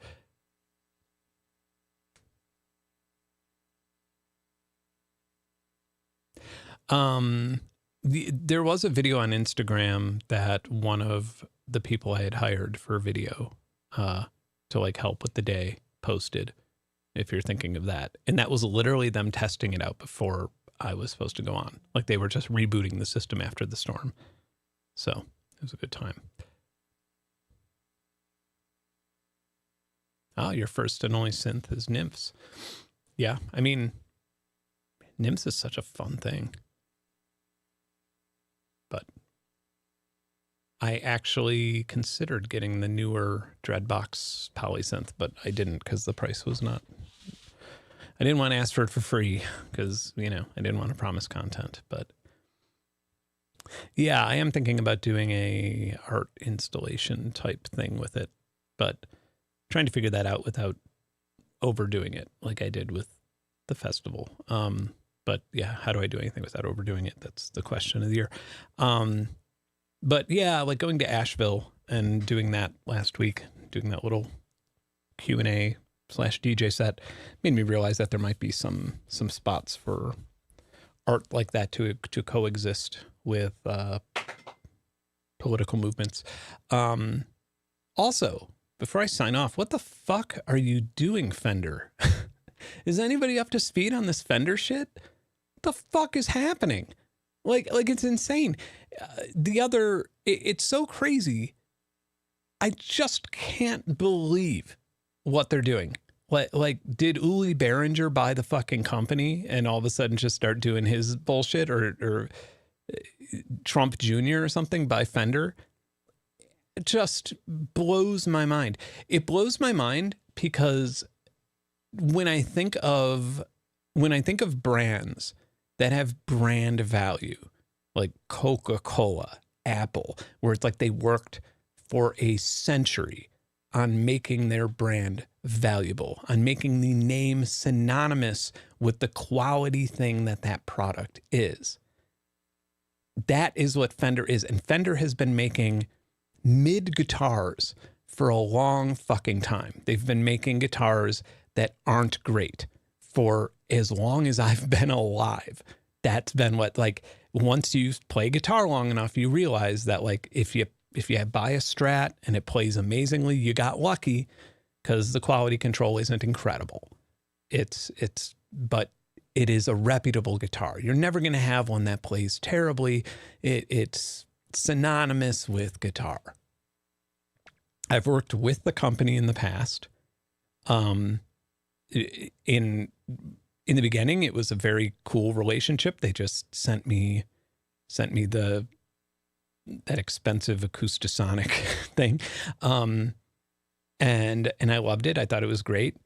And then I had some not so great stuff with them where, like, one of the employees at the time had some problems with my political takes. And that ended our relationship. And I pointed that out about their relationship with Eric Clapton, who, you know, has had some pretty crazy political takes in the past, including screaming the N-word in front of an audience in England.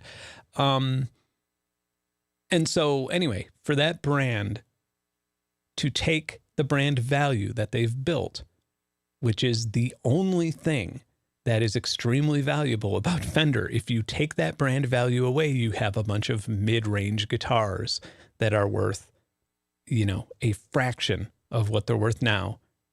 And overnight, this is funny because I was thinking about this when opening my drawer the other day.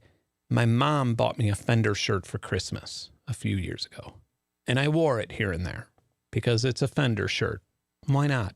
You know, even though it's a brand, I typically don't like to wear brands unless it's like a company that I work with, just, you know, especially if I'm be making a video or something like that. But it's a Fender shirt. I'm a guitarist. Let's go. And I thought, and I literally put it aside. I'm like, I'm never going to wear this again. Fuck this brand. Fuck Fender. For context, for anybody who's not knowing what's happening, they made the Stratocaster body for decades and decades and decades. People have been making guitars in the Stratocaster body shape. S-type is generally what it's called. It's not the most original thing in the world. Like, if you were to make a guitar, you might cut it in that shape just because it physically makes sense. It doesn't like resonate that much better than any other shape, than the Telecaster shape or, you know, acoustic guitar shapes or whatever. It's just Fender was the first person to market an electric guitar like that because electric guitars weren't very plentiful back then. Electric guitars weren't a thing until, 80 years ago or so. And so they called it the Stratocaster, and a bunch of other companies made different versions of it, different types of Stratocasters.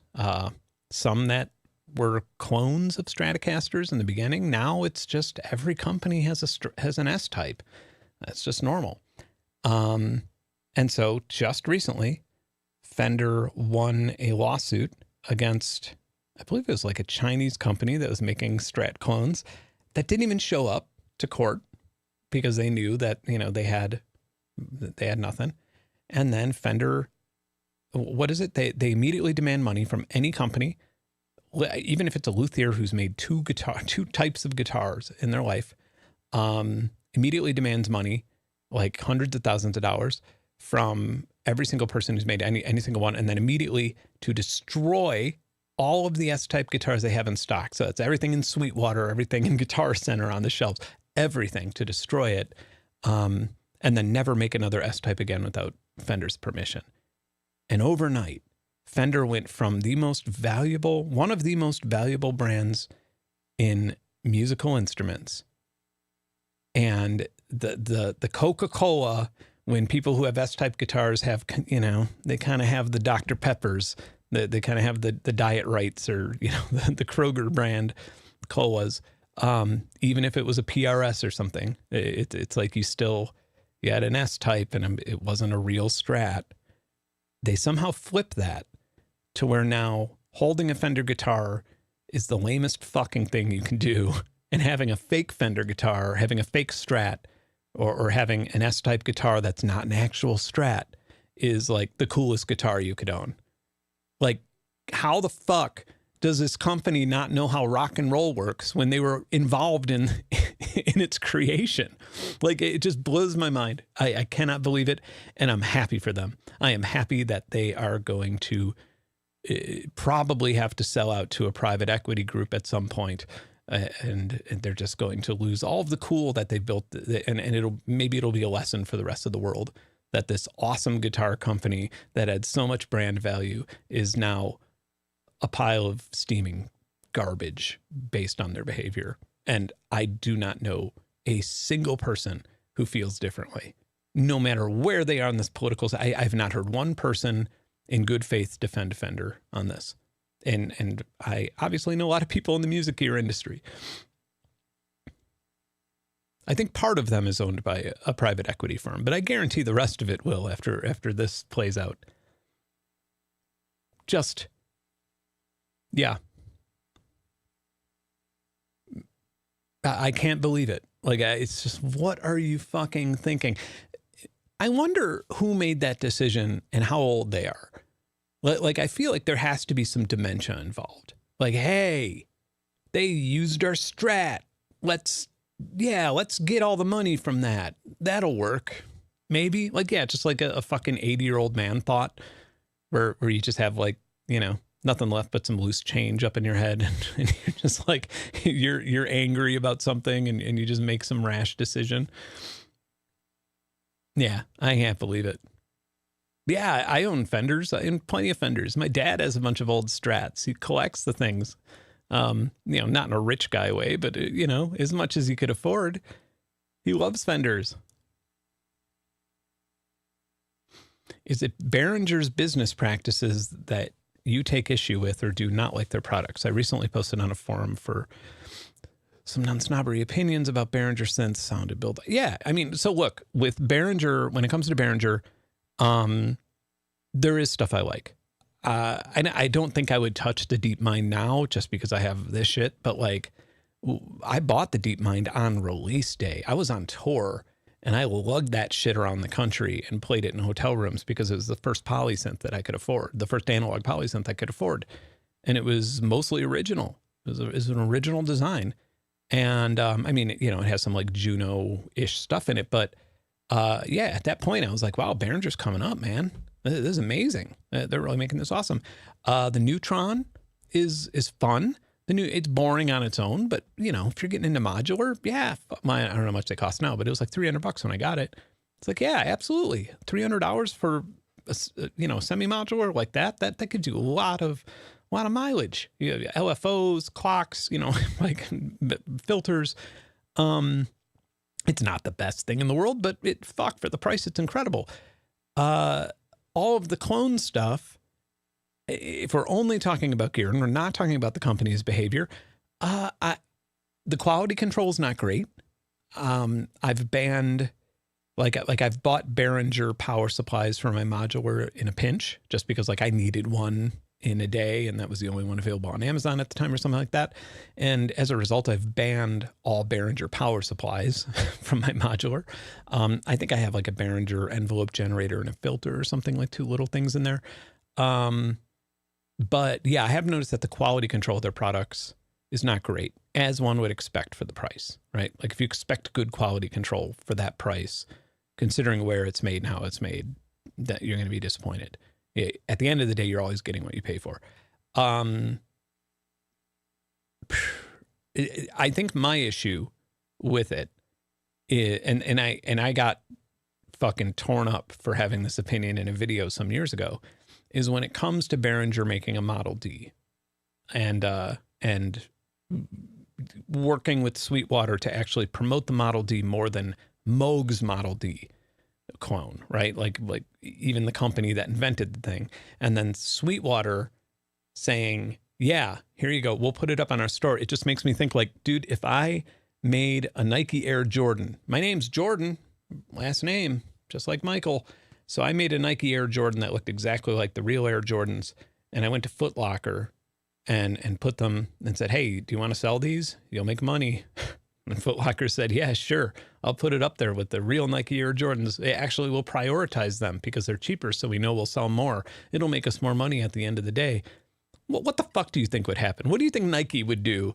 Like Foot Locker would never in a million years. Or, if I went to a Best Buy and sold an iPhone that I made myself that looked like their iPhone, if they had fucking Chinese iPhone clones in Best Buy, what the fuck do you think would happen? And so my take on that whole thing was about how spineless the industry is to not sue the fuck out of Sweetwater and whatever other companies, all the other companies that are doing that are allowing Behringer to do that because they set the bar so low that this fucking sociopath run company can do whatever they want.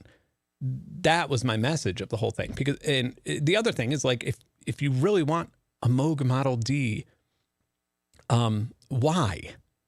If you don't want the real thing, if you don't want it made at the time by hands in Asheville, North Carolina, making it this iconic old synth that is now very outdated, that you could get the sound from any type of plugin. I mean, Moog even has an iPad app that clones it.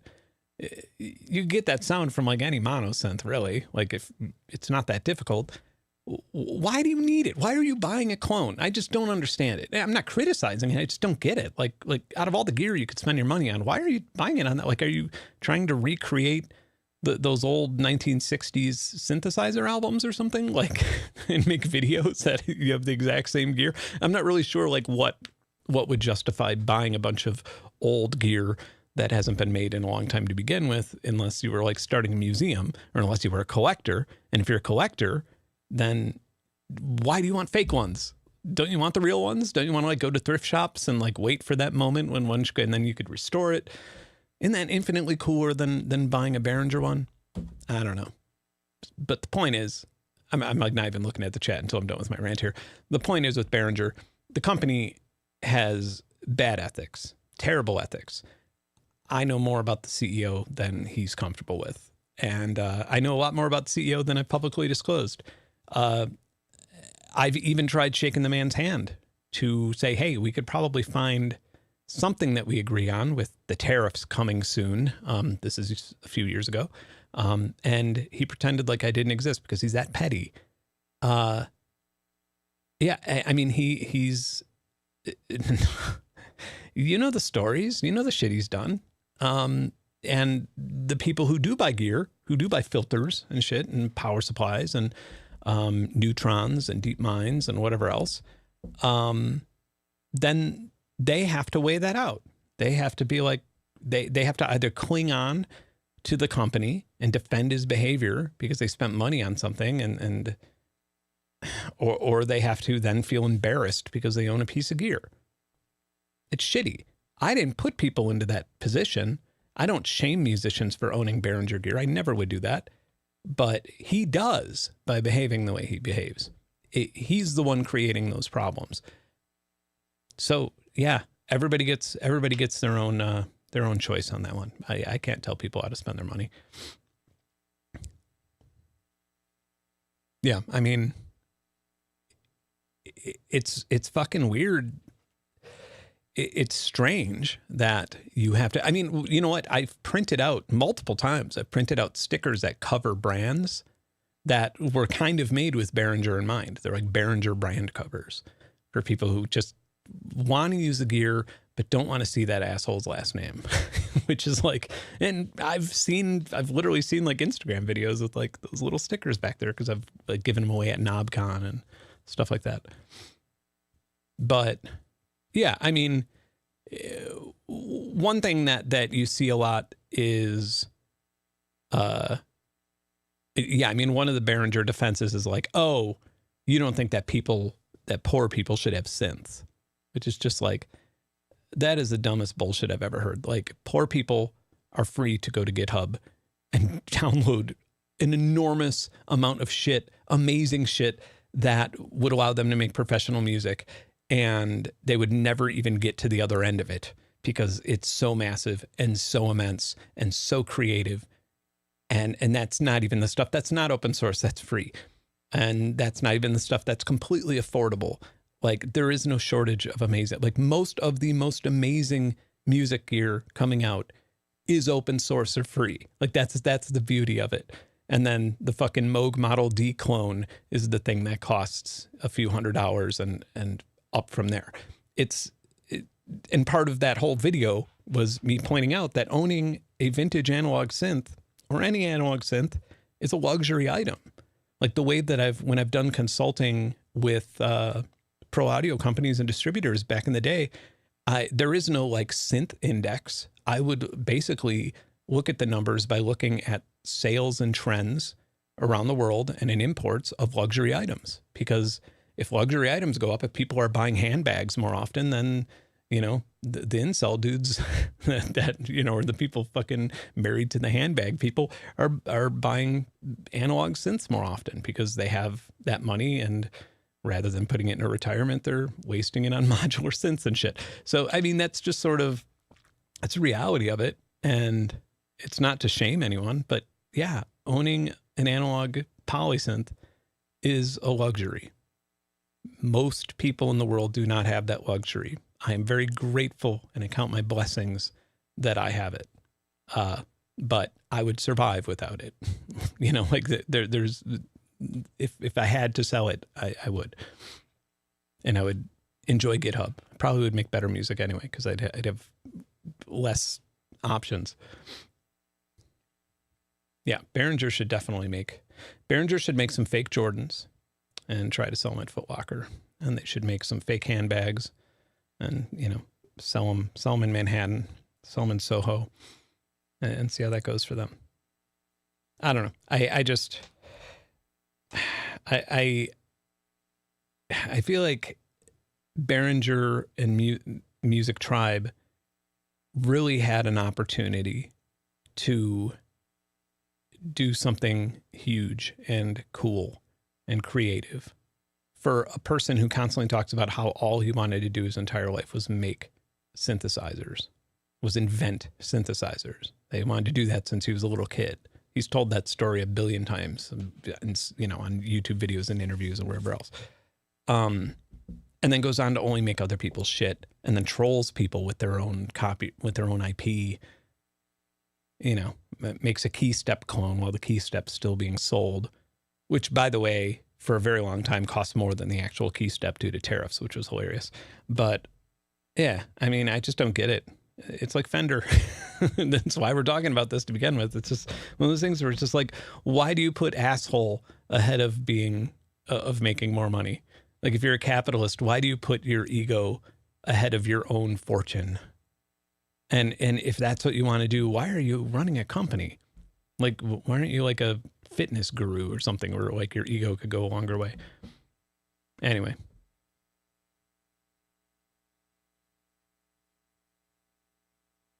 No, Behringer doesn't focus test a goddamn thing. I can tell you that much. What I can tell you about Behringer, about like what the employees have gone through, and I have lots of recorded phone calls with employees and former employees.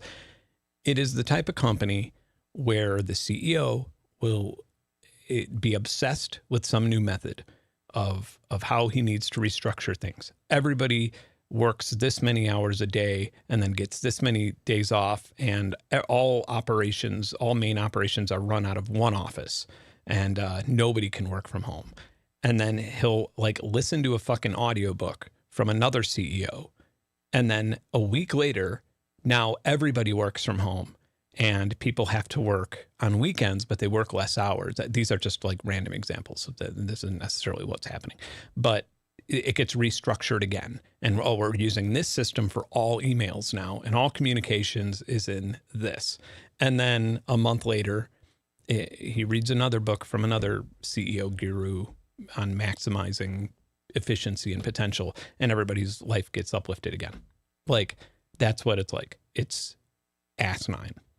And I can't believe that they still exist.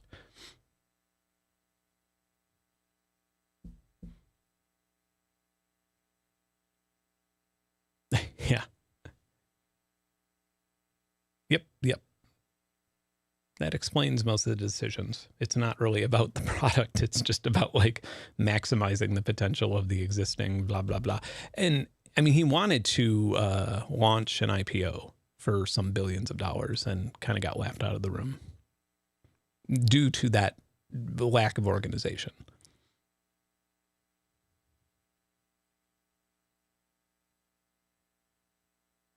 What do I think of Polybrute's onboard effects? I mean, I think they're excellent for an analog polysynth. You can't really ask for better. The reverb algorithms are the same algorithms as Pigments. I mean, I think Pigments has some newer ones now, but yeah, they're the same as Pigments, so they're great. The 12, on the 12 it is. On the 6, I don't know. I don't remember. But yeah, I remember being like, oh shit, you're able to run the Pigments reverb algorithms on that chip. That's amazing.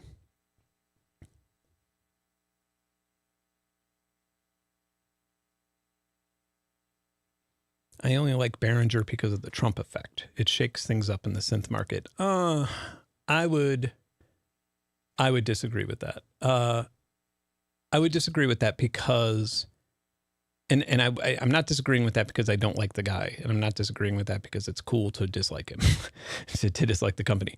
I mean, I guess it shakes things up, but how is it shaking things up?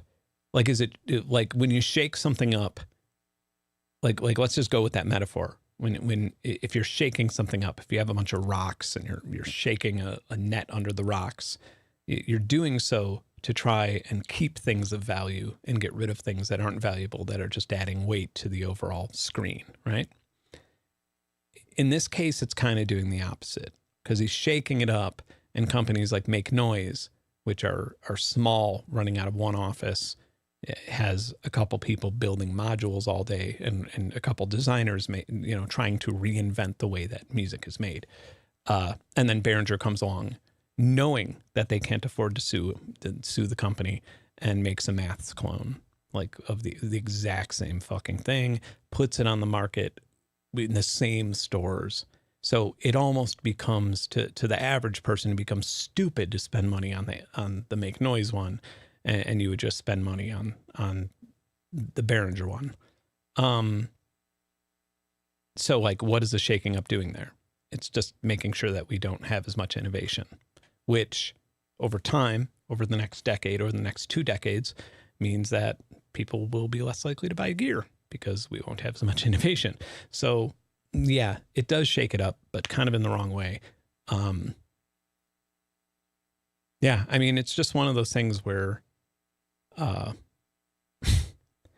I don't know. I mean, I feel like I've said everything that I could possibly say about it. Like, it's just one of those things, though, where you're always going to have an actor like that. You're always going to have you're always going to have a bully. You're always going to have a Mr. Burns character taking advantage of everyone. And I just wish that the industry had some more balls to stand up to him. Not necessarily in the way of like suing him, like, because the reason he's operating out of the countries he's operating out of, the reason he lives where he lives is so he couldn't, because he's abusing international law, right? Like if Behringer's office was in St. Louis, they'd be fucking sued to the point where they'd have to close. But he's doing it in a way where he could get away with this shit. But you can sue Sweetwater. You can refuse to put your products in Sweetwater. You can, or any of the companies that are carrying a clone of your product. And I do think that a lot of the companies that, like Moog could have absolutely survived without Sweetwater. It would have been a difficult decision. It would have been a little risky, but I do think that the company would still exist without the InMusic ownership had they done that. Had they sold stuff through their own shop and exclusively with dealers that did not carry clones of their products. Had they stood up for themselves, I feel like they wouldn't have been put into, the near insolvency position that they were put into, which led to the fire sale of them getting bought by InMusic. I have been to St. Louis many times.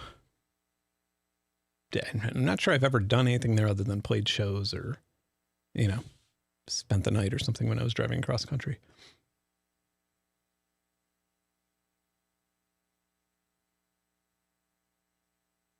Yeah. Yeah, the Behringer clones are always terribly, whenever Behringer designs something, it's like, well, what are you doing? Like, did you give that to my grandpa? Like that's like day one Photoshop errors where it's like, I can't even, why is this red? I can't even see the text. But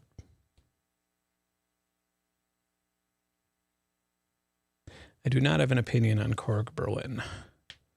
I've not paid much attention to Korg in a long time for some reason.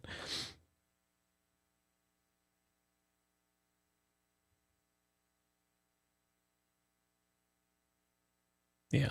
Well, anyway, it's time to wrap this, but I will see you next week. Maybe sim selections. Yeah, I think so. I believe it might be. Well, that'll be fun. Sweet. Anyway, thanks for watching, and I hope you have a wonderful night. And yeah, maybe Fender will do something even dumber. Maybe I don't know what company could go crazy next. That's on top of the world. Maybe Arturia. Maybe Arturia will just start like move their offices to Israel or some shit. Like they'll just do some dumb shit that makes us not want their products anymore. Tis the season, I guess. I don't think they would ever do that. They're splendid people. Anyway, bye everybody.